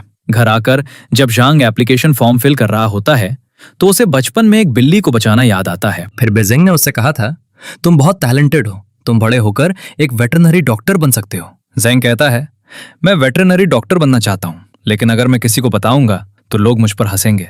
बेजिंग कहती है, तुम ऐसा क्यों कह रहे हो? ज़ैंग कहता है, क्योंकि ये एक ऐसी जॉब है जहां छोटे एनिमल्स को बचाने के लिए पूरी दुनिया ट्रैवल करनी पड़ती है। बेजिंग कहती है, अगर तुम ऐसा करना चाहते हो तो मुझे श्योर है कि तुम डेफिनेटली ऐसा कर सकते हो। नेक्स्ट सीन में बेजिंग ज़ैंग के घर आती है। अब ज़ैंग की मॉम बेजिंग को बताने लगती हैं, मैं एक डॉटर चाहती थी, इसलिए बचपन में मैं ज़ैंग को लड़कियों जैसे कपड़े पहनाती थी, लेकिन एक दिन ज़ैंग मेरे पास आया और बोला कि वो अब और लड़कियों के कपड़े नहीं पहनेगा। उस दिन उसने मुझे ये भी बताया कि वो एक वेटरनरी डॉक्टर बनना चाहता है। फिर ज़ैंग की मॉम बेजिंग को ज़ैंग के बचपन के पिक्चर्स दिखाती हैं। ये पिक्चर्स देखकर बेजिंग को याद आता है कि बचपन में वो जिस छोटे लड़के से मिली थी वो एक्चुअली ज़ैंग ही था, और बचपन में ज़ैंग ने ही बेजिंग को वो रैबिट हेयर बैंड गिफ्ट किया था। घर आकर बेजिंग अपनी पुरानी चीजें ढूंढने लगती है। उसकी मॉम उसे एक बॉक्स देती हैं जिसमें उसकी ज़ैंग के साथ बचपन की एक ग्रुप फोटो होती है, और इस बॉक्स के अंदर वही रैबिट हेयर बैंड भी होता है। अब बेजिंग ज़ैंग को मैसेज करती है, मैं माफी चाहती हूँ, मैंने तुम्हें मिसअंडरस्टैंडिंग में लिया। अगर तुम अब्रॉड जाकर अपना ड्रीम फुलफिल करना चाहते हो तो मैं तुम्हें सपोर्ट करूंगी। नेक्स्ट सीन में ज़ैंग और बेजिंग वीकेंड स्पेंड करने के लिए जू आते हैं। बेजिंग जैंग को उनकी चाइल्डहुड पिक्चर दिखाती है। ये देखकर जैंग कहता है, मुझे लगा तुम सब भूल गई हो। बेजिंग कहती है, मुझे अभी याद आया। फिर बेजिंग जैंग से कहती है, उस दिन मैंने तुमसे ये सब इसलिए कहा क्योंकि मुझे लगा कि तुम्हें बाहर जाने के लिए फोर्स किया जा रहा है, लेकिन ये तुम्हारा चाइल्डहुड ड्रीम है, इसलिए मैं तुम्हें सपोर्ट करूंगी। जैंग ये सुनकर बहुत अच्छा फील करता है। बचपन में भी बेजिंग ने जैंग से बिल्कुल यही कहा था। जैंग कहता है, मैं जो कुछ भी करूं तुम हमेशा मुझे सपोर्ट करोगी, राइट? बेजिंग कहती है, हाँ, मैं हमेशा तुम्हारी साइड रहूंगी। अब बेजिंग जू टिकट्स लेने जाती है, जहां एक लड़की कहती है, तुम बहुत खुश लग रही हो, क्या तुम अपने बॉयफ्रेंड के साथ पहली बार जू विजिट कर रही हो? बेजिंग बॉयफ्रेंड वर्ड सुनकर थोड़ी सरप्राइज हो जाती है। फिर वो लड़की कहती है, वो लड़का जो तुम्हारे पीछे खड़ा है। ये सुनकर बेजिंग मुड़कर पीछे देखती है और जैंग को देखने लगती है। जैसे ही वो जैंग को देखती है, बेजिंग को उस आदमी की कही बातें याद आती हैं और उसी समय बेजिंग को याद आता है कि जब से वो पास में वापस आई है, जैंग ने हमेशा उसकी हेल्प की है। बेजिंग जैंग की तरफ देखते हुए कहती है, मैंने तुम्हें ढूंढ लिया। जू में वॉक करते समय जब ये दोनों लायंस केज के पास आते हैं, बेजिंग लायन की रोड सुनकर डर जाती है। बेजिंग को डरा हुआ देखकर जैंग उसे हक कर लेता है। इस वजह से दोनों ऑकवर्ड फील करने लगते हैं। बेजिंग जैंग से पूछती है, क्या तुम इन दिनों एप्लीकेशन फॉर्म सबमिट कर रहे हो? जैंग कहता है, अगर मैं अब्रॉड जाता हूं तो मेरे लिए वापस आना बहुत डिफिकल्ट होगा, लेकिन मुझे फील होता है कि मेरा अब्रॉड जाना अभी उतना नेसेसरी नहीं है। बेजिंग कहती है, मुझे पता है सेपरेशन हमें अभी बहुत हार्ड लग रहा है, लेकिन जब हम बड़े हो जाएंगे तो ये बहुत नॉर्मल बात लगेगी। जैंग कहता है, लेकिन फिर भी मैं तुम्हारे साथ रहकर कॉलेज एंट्रेंस एग्जाम देना चाहता हूँ। बेजिंग जैंग से कहती है, किसने कहा कि अगर हम साथ नहीं हैं तो फ्रेंडशिप खत्म हो जाती है? हम फोन पर बात कर सकते हैं और ट्रस्ट मी, कुछ सालों बाद हम एक दूसरे को वीडियो कॉल भी कर पाएंगे। बेजिंग उससे पूछती है, असेसमेंट कब है? जैंग कहता है, अप्रैल में, और उसके कुछ दिनों बाद मुझे यहाँ से जाना होगा। बेजिंग कहती है, मैं तुम्हारे साथ फायरवर्क पार्टी में जाना चाहती थी, लेकिन अब वो पॉसिबल नहीं है। इसके बाद बेजिंग जू के हेड के पास जाती है और उसे फायरवर्क पार्टी का कंप्लीट प्लान दिखाती है। वो कहता है, तुम्हारा प्लान काफी अच्छा है, लेकिन इस एंटायर इवेंट को ऑर्गेनाइज करना इतना इजी नहीं है। बेजिंग कहती है, मेरा एक फ्रेंड इस सिटी को छोड़कर जा रहा है, इसलिए मैं उसके जाने से पहले उसके लिए कुछ मेमोरेबल करना चाहती हूँ। ये सुनकर वो अग्री हो जाता है। अगले दिन जब जांग लाइब्रेरी में बेजिंग को पढ़ा रहा होता है तो बेजिंग स्लीपी फील करती है। ये देखकर जांग कहता है, तुम इन दिनों किस चीज में इतनी बिजी हो? तुम क्लासेस भी स्किप कर रही हो और अब तुम्हें यहाँ भी नींद आ रही है? बेजिंग कहती है, मैं कहीं बिजी नहीं हूँ। जांग कहता है, अप्रैल आ गया है, अगर तुम ऐसे ही कंटिन्यू करोगी तो मुझे डर है तुम्हारी परफॉर्मेंस अफेक्ट होगी। बेजिंग कहती है, डोंट वरी, मैं एंट्रेंस एग्जाम में सबको सरप्राइज करने वाली हूँ। बेजिंग जू के बाहर जाती है और लोगों से पूछती है, हम यहाँ एक फायरवर्क इवेंट ऑर्गेनाइज करना चाहते हैं, क्या आप इसे सपोर्ट करेंगे? लेकिन कोई भी इस इवेंट में आने के लिए रेडी नहीं होता। बेजिंग इस बात से ट्रबल्ड होती है। तभी ज़ांग वहां जाता है। फिर ज़ांग लोगों को कन्विंस करने जाता है और लड़कियां तुरंत ये फॉर्म फिल करने के लिए रेडी हो जाती हैं। अब ज़ांग फायरवर्क इवेंट ऑर्गेनाइज करने में बेजिंग की बहुत हेल्प कर रहा होता है और आज जानन दोनों को साथ देख लेता है। तभी बेजिंग को जांग का कॉल आता है, जो उससे पूछता है, तुम कहाँ हो? तो बेजिंग कहती है, मैं भी एक बुक पढ़ रही हूँ। बेजिंग ये कह ही रही होती है कि जांग सामने से वहां आ जाता है। बेजिंग कहती है, तुम यहाँ क्या कर रहे हो? जांग कहता है, क्या तुम्हें पता नहीं है एंट्रेंस एग्जाम के लिए कितने दिन बचे हैं? बेजिंग कहती है, मैं कल से स्टडीज में बहुत हार्डवर्क करूंगी।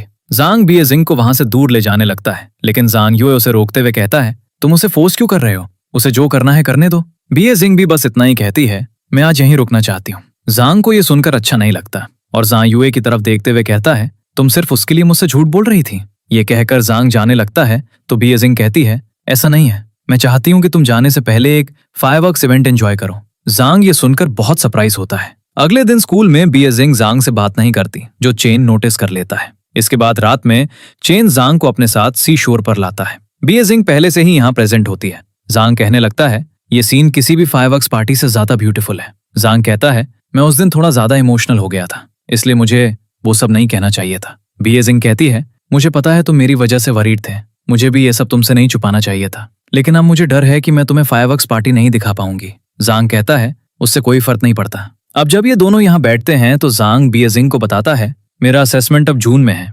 क्योंकि मैं तुम्हारे साथ थोड़ा और टाइम स्पेंड करना चाहता हूँ। बेजिंग ये सुनकर बहुत खुश होती है। अगले दिन क्लास में बेजिंग जांग से पूछती है, तुम्हारा असेसमेंट रिजल्ट कब आएगा? जांग कहता है, वो हमारे एग्जाम के दिन आएगा। बेजिंग वरीड लगती है। बेजिंग अब सोच रही होती है कि अगर जांग टेस्ट पास नहीं कर पाया तो क्या वो सुसाइड कर लेगा। इसके बाद वो जांग के साथ क्लिनिक आती है। जांग क्लिनिक से बाहर दौड़ता हुआ आता है क्योंकि उसे वॉमिटिंग फील हो रही होती है। बेजिंग उससे कहती है, क्या तुम ठीक हो? जांग कहता है, हाँ, बस प्रैक्टिकल ट्रेनिंग थोड़ी डिफिकल्ट है। दोनों घर वापस जा रहे होते हैं तभी बेशिंग जांग से कहती है, क्या तुम यहीं नहीं रुक सकते? मुझे पता है मैं सेल्फिश हो रही हूँ, लेकिन जैसे जैसे तुम्हारे जाने के दिन करीब आ रहे हैं मुझे डर लग रहा है कि हम दोबारा नहीं मिलेंगे। इसलिए प्लीज अफ्रीका मत जाओ, मैं तुम्हारे साथ बेजिंग यूनिवर्सिटी जाना चाहती हूँ। जांग बेशिंग से कहता है, क्या तुम सीरियस हो? बेशिंग कहती है, हाँ मैं बहुत सीरियस हूँ। जांग बेशिंग को रिक्वेस्ट करते देख खुश लगता है और वो बेशिंग की रिक्वेस्ट मान लेता है। बेशिंग भी मुस्कुराने लगती है कि जांग अग्री हो गया है। फिर जांग बेशिंग को अपना एप्लीकेशन फॉर्म फाड़ने के लिए देता है, लेकिन बेशिंग उससे कहती है, तुम ये काम खुद करो। जांग बेशिंग को फोर्स करता है, इसलिए बेशिंग बेंच पर खड़ी होती है, जांग का एप्लीकेशन फॉर्म फाड़ती है और उसके पीसेस हवा में उड़ा देती है। लेकिन बेशिंग ने जांग की फोटो नहीं फाड़ी होती है। जब बेशिंग जांग को यह दिखाती है तो जांग इसे देखकर हंसने लगता है। अगले दिन से जांग और बेशिंग एग्जाम के लिए प्रिपरेशन शुरू कर देते हैं। आज बेशिंग का टेस्ट होता है और बेशिंग ये देखकर बहुत सरप्राइज होती है कि इस टेस्ट में वही सारे क्वेश्चंस पूछे गए हैं जो इस साल के कॉलेज एंट्रेंस एग्जाम में पूछे जाने वाले हैं। इसके बाद टेस्ट रिजल्ट आता है। बेशिंग फर्स्ट पोजीशन अचीव करती है और जांग सेकंड। ये देखकर बाकी सब भी बहुत सरप्राइज होते हैं। अब कॉलेज एंट्रेंस एग्जाम के लिए सिर्फ 2 दिन बचे हैं। बेशिंग स्टडी करते हुए सो गई होती है। वो सपना देखती है कि वो लाइट हाउस टावर पर जाती है और जांग का नाम पुकारती है। वो ये सपना देखकर डर जाती है और खुद से कहती है, अलग होने का टाइम फिर से आ रहा है। मुझे तो ये भी नहीं पता कि मैं कुछ चेंज कर पाई हूं या नहीं। इसके बाद जब बेशिंग सोने के लिए लेटती है तो उसे जांग का एक मैसेज आता है। ये देखकर बेशिंग जांग को कॉल करती है। जांग कहता है, क्या तुम्हें भी नींद नहीं आ रही है? तो बेशिंग कहती है, मैं एग्जाम देने और फ्री होने का वेट नहीं कर सकती। फिर वो जांग से बात करते हुए सो जाती है। आज क्लास में टीचर कहने लगते हैं, तुम लोगों के पास एग्जाम के लिए सिर्फ 1 दिन बचा है, इसलिए आज अगर तुम रिलैक्स करना चाहते हो तो रिलैक्स कर सकते हो और अगर स्टडी करना चाहते हो तो स्टडी कर सकते हो। ये सुनकर सभी स्टूडेंट्स रिलैक्स करने के लिए अपना सिर नीचे कर लेते हैं। बेशिंग जांग से पूछती है, क्या तुम स्टडी नहीं करने वाले? जांग कहता है, नहीं तुम सो जाओ, मैं तुम्हारे साथ यहीं रहूंगा।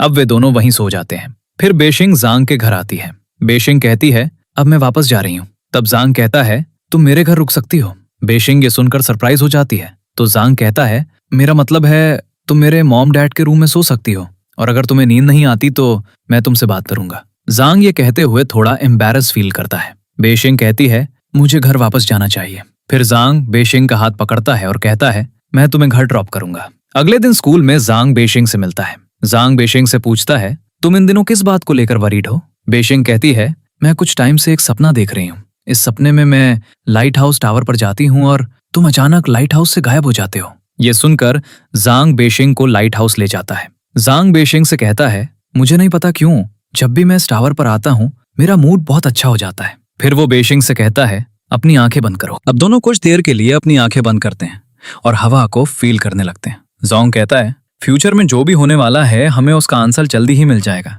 इसलिए तुम्हें डरने की जरूरत नहीं है। फिर वो बेशिंग से कहता है, कल एग्जामिनेशन रूम में मैं तुम्हारे साथ चलूंगा। बेशिंग ये सुनकर मुस्कुराती है। आज फाइनली उनका कॉलेज एंट्रेंस एग्जाम है। इसके बाद जोंग और बेशिंग फेरिस व्हील पर होते हैं। जोंग कहता है, जैसे ही एग्जाम फिनिश हुआ तुम मुझे बाहर ले आई, इसलिए मैंने सोचा बारिश में फेरिस व्हील पर टाइम स्पेंड करना काफी रोमांटिक होगा। बेशिंग ये सुनकर थोड़ी सरप्राइज होती है। फिर वो कहती है, मैं सोचती हूँ कि यह दिन कब खत्म होगा। बेशिंग को वरिड देखकर जोंग एक सॉन्ग प्ले करता है और एक ईयर पीस बेशिंग के कान में लगा देता है। जोंग उससे पूछता है, क्या तुमने ये सॉन्ग पहले सुना है? बेशिंग कहती है, नहीं। दोनों साथ में कुछ देर तक सॉन्ग सुनते हैं। अचानक फेरिस व्हील रुक जाता है। जोंग बेशिंग से कहता है, नर्वस मत हो, सब ठीक हो जाएगा। बारिश रुक गई होती है। बेशिंग फेरिस व्हील के अंदर सो गई होती है। जब वो अपनी आंखें खोलती है तो देखती है कि जोंग वहां नहीं है। ये देखकर बेशिंग बहुत डर जाती है और जोंग को पुकारने लगती है। तभी जोंग बाहर से आता है। जैसे ही बेशिंग जोंग को देखती है वो उसे हक कर लेती है। वो खुद से कहती है, कॉलेज एंट्रेंस एग्जाम के बाद जोंग की डेथ का केस फाइनली खत्म हो गया। अब बेशिंग यहाँ से वापस जाते समय बहुत खुश होती है। वो कहती है, आज मेरे लिए बहुत इंपॉर्टेंट दिन है। मैं अपना कॉलेज स्टार्ट करने वाली हूँ और तुम भी मेरे साथ हो। ये कहकर बेशिंग जोंग से पूछती है, फ्यूचर में तुम्हारे साथ जो भी होगा क्या तुम मुझे बताओगे?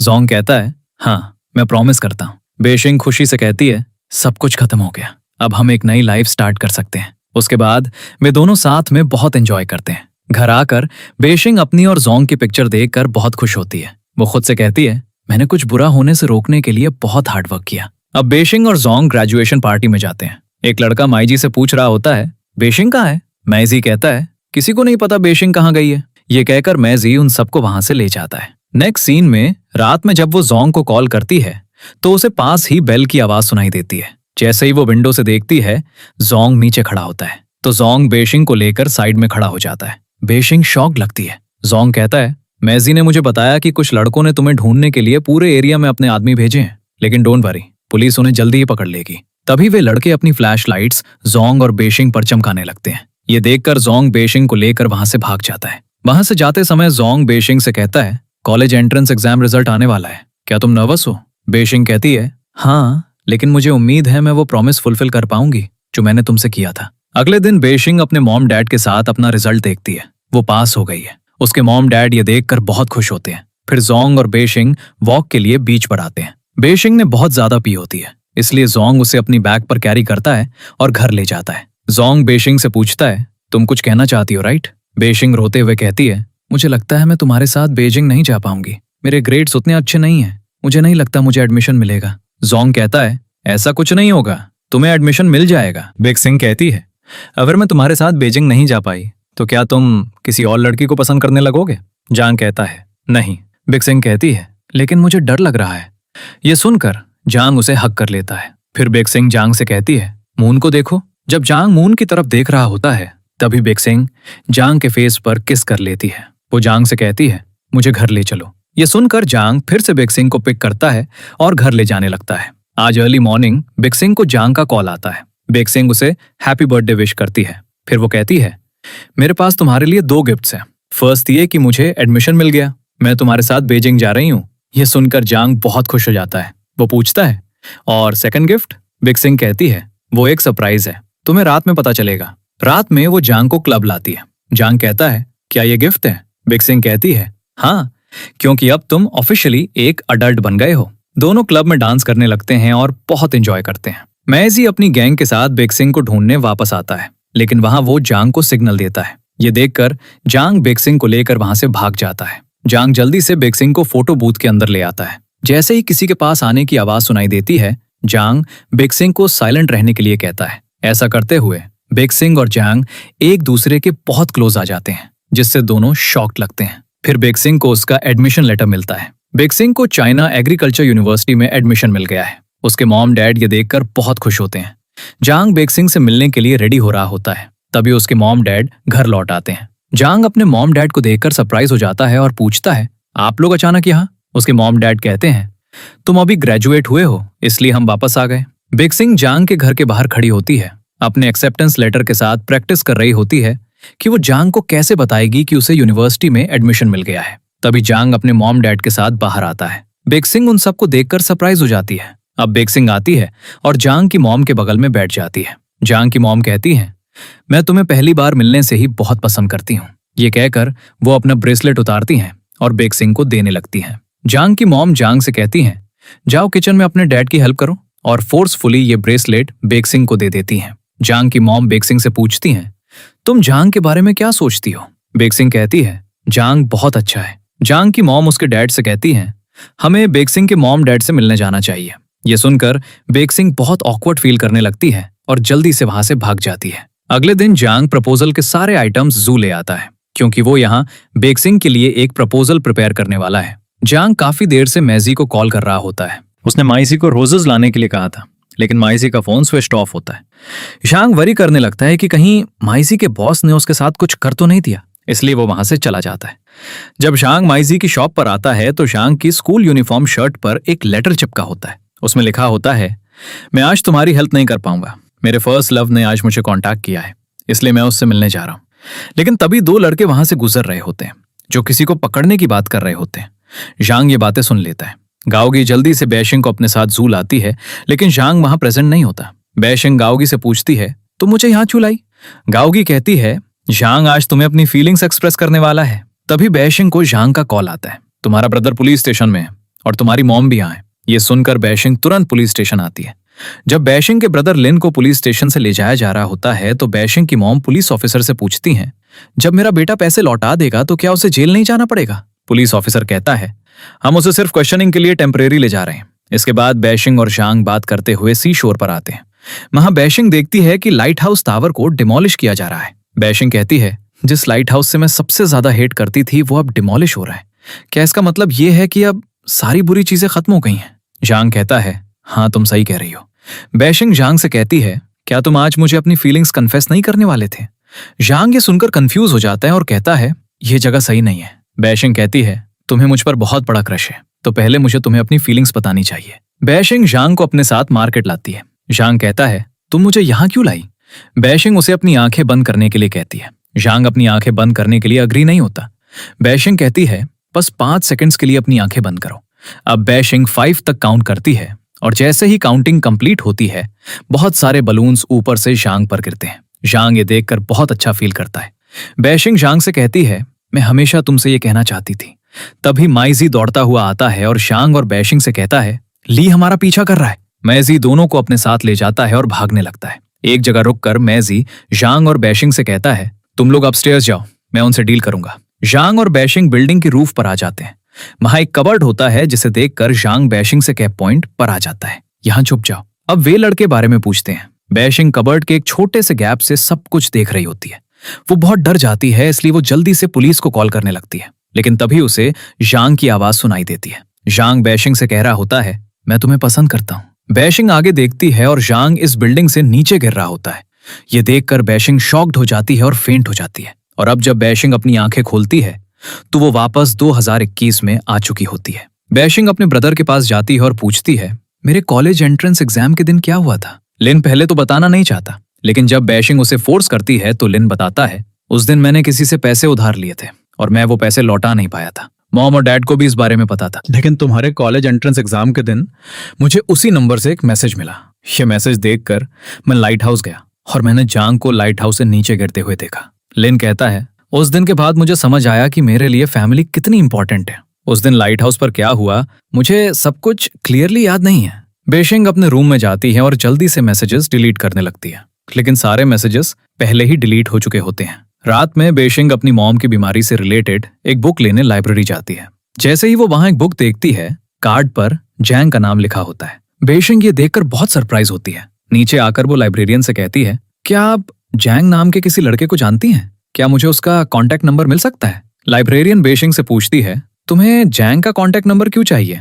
तुम्हारा उसके साथ क्या रिलेशनशिप है? बैशिंग कहती है, जैंग ने मुझे सेट्स था कि वो मुझसे प्यार करता है, लेकिन फिर हम दोनों सेपरेट हो गए। मैं उसे कभी नहीं बता पाई कि मैं भी उससे प्यार करती हूँ, तो शायद हम बस क्लासमेट्स या फ्रेंड्स कहला सकते हैं। लाइब्रेरियन कहती है, तो तुम ये मैटर उसके साथ क्लियर करना चाहती हो? बैशिंग कहती है, नहीं, मैं बस उसे एक आखिरी बार देखना चाहती हूँ। फिर लाइब्रेरियन बैशिंग को जैंग का कॉन्टैक्ट नंबर दे देती है। बैशिंग उस नंबर पर एक हाई मैसेज भेजती है। जब कोई रिप्लाई नहीं आता तो वो उसी नंबर पर कॉल करती है, लेकिन कोई कॉल पिक नहीं करता। अगले दिन बैशिंग जैंग के घर जाती है। वहां एक लेडी आती है जो बैशिंग से पूछती है, तुम किसे ढूंढ रही हो? बैशिंग कहती है, क्या आप यहाँ रेंट पर रहती हैं? वो लेडी कहती है, ये घर मेरा है। बैशिंग पूछती है, क्या आप जानती हैं कि प्रीवियस ओनर्स कहाँ हैं? लेडी कहती है, ये इतना पुराना घर है, शायद इसे कई बार बेचा जा चुका है, मुझे कैसे पता होगा? तभी बैशिंग गाओगी को वहां आते हुए देखती है। गाओगी को देखकर बैशिंग बहुत खुश हो जाती है। बैशिंग गाओगी से पूछती है, क्या तुम जैंग के बारे में कुछ जानती हो? तुम्हारे घर के बगल वाले घर में कौन रहता था? गाओगी सरप्राइज में कहती है, तुम भी उसे जानती हो? बैशिंग कहती है, मुझे पता चला कि कॉलेज एंट्रेंस एग्जाम के बाद उसका एक्सीडेंट हो गया था। गाओगी कहती है, तुम्हारी तरह मुझे भी कुछ नहीं पता। कॉलेज एंट्रेंस एग्जाम के बाद जैंग की फैमिली ने ये सिटी छोड़ दिया था। गाओजी बैशिंग को बताती है, इन सालों में जैंग और मैंने कभी एक दूसरे को कांटेक्ट नहीं किया, लेकिन तुम अचानक उससे क्यों मिलना चाहती हो? बैशिंग कहती है, उस पर मेरा एक डेट है जिसे मैं उसे लौटाना चाहती हूँ। गाओगी कहती है, लेकिन तुम ये कैसे कर पाओगी? शायद सब कहते हैं जैंग की डेथ हो चुकी है। घर लौटने के बाद भी बैशिंग जैंग से मिलने की होप नहीं छोड़ती। वो उसे दोबारा मैसेज करती है और आज बैशिंग को एक मैसेज मिलता है, कल हम बुक स्टोर पर 10 AM मिलेंगे। अगली सुबह बैशिंग बुक स्टोर पहुंचती है। वहां एक छोटा बच्चा उससे मिलने आता है। बच्चा कहता है, आखिर तुम मुझसे क्यों मिलना चाहती हो? बैशिंग ये देखकर सरप्राइज हो जाती है, ये तो बस एक छोटा बच्चा है। बैशिंग कहती है, मैं माफी चाहती हूँ, मैंने तुम्हें डिस्टर्ब किया। मैं तुम्हें कॉल कर रही थी, शायद इस वजह से तुम्हारी स्टडीज भी डिस्टर्ब हुई होंगी। बच्चा कहता है, ये नंबर मेरा नहीं है, ये मेरे टीचर का है, क्योंकि मेरे पास फोन नहीं है। ये कहकर बच्चा चला जाता है। बैशिंग उसका पीछा करती है ये देखने के लिए कि उसका टीचर कौन है, लेकिन जब बैशिंग देखती है तो उसका टीचर कोई और होता है। इसके बाद बैशिंग स्टार्स देखने के लिए ऑब्जर्वेटरी जाती है। जब वो ऑब्जर्वेटरी से वापस जा रही होती है तो उसका पुराना फोन उसके बैग से गिर जाता है। नीचे गिरने की वजह से फोन टूट जाता है। बेइशिंग जल्दी से फोन उठाती है और उसे टर्न ऑन करने की ट्राई करती है, लेकिन वो टर्न ऑन नहीं हो रहा होता है। ये देखकर बेइशिंग कहती है, मैंने सब कुछ रुइन कर दिया और अब मेरे पास कोई दूसरा चांस भी नहीं है। आज जू से एक पैरट गायब हो गया है, जिसकी वजह से बेइशिंग का बॉस बहुत एंग्री है। वो कहता है, तुमने कहा था तुम पहले से ज्यादा हार्डवर्क करोगी, ये सब तुम्हारी केयरलेसनेस की वजह से हुआ है। बेइशिंग कहती है, ये मेरी फॉल्ट है, देयरफॉर मैं बिल्कुल वैसा ही पैरट खरीद कर ले आऊंगी। उसका कॉलिग कहता है, मैं भी तुम्हारे साथ चलूंगा, लेकिन बेइशिंग कहती है, मैं खुद जाऊंगी। जब बेइशिंग पेट शॉप पर जाती है तो उसे वहां एक पैरट मिलता है, लेकिन ये वो पैरट नहीं होता जो जू में था, क्योंकि जू वाला पैरट बात भी कर सकता था। बेइशिंग कहती है, हमारा जू वाला पैरट मैं तुम्हें पसंद करता हूं बोल सकता था। पेट शॉप ओनर कहता है, इसे ये सिखाने में 1 साल लग जाएगा। तभी मैजी वही पैरट लेकर वहां आता है। अब एक फ्लैशबैक दिखाया जाता है। जांग मैजी को जू लाता है और उसे वही पैरट दिखाता है। जैसे ही मैजी पैरट को देखता है, पैरट कहता है, मैं तुम्हें पसंद करता हूं। मैजी कहता है, इस पैरट को ये सब सिखाने का क्या यूज है, तुम खुद जाकर बेइशिंग से बात क्यों नहीं करते। पैरट की तरफ देखकर मैजी सोचता है, जांग ने इस पैरट को ये सब सिखाने के लिए बहुत हार्डवर्क किया था। मैजी कहता है, मेरे साथ घर चलो। तभी बेइशिंग को उसी पैरट की आवाज सुनाई देती है। वो मैजी का पीछा करने लगती है। बेइशिंग मैजी का पीछा करते हुए उसकी रिपेयरिंग शॉप तक आती है, लेकिन वो ना तो मैजी का फेस देखती है, ना ही अंदर जाती है। बेइशिंग वापस आकर अपने बॉस को बताती है, मैं पैरट नहीं ला पाई। उसका बॉस कहता है, मुझे सीसीटीवी फुटेज मिल गई है, वो पैरट चोरी हो गया था और ये पैरट किसी और ने नहीं बल्कि मैजी ने चुराया था। उसका बॉस कहता है, मैं पुलिस को कॉल करूंगा, लेकिन मैजी को देखकर बेइशिंग कहती है, मैं उसके पास जाऊंगी उससे मिलने। दूसरी तरफ ली मैजी को फिर से मार रहा होता है। वो मैजी से कहता है, तुम क्या सोचते हो कि तुम बुक्स पढ़कर एक अच्छे इंसान बन जाओगे?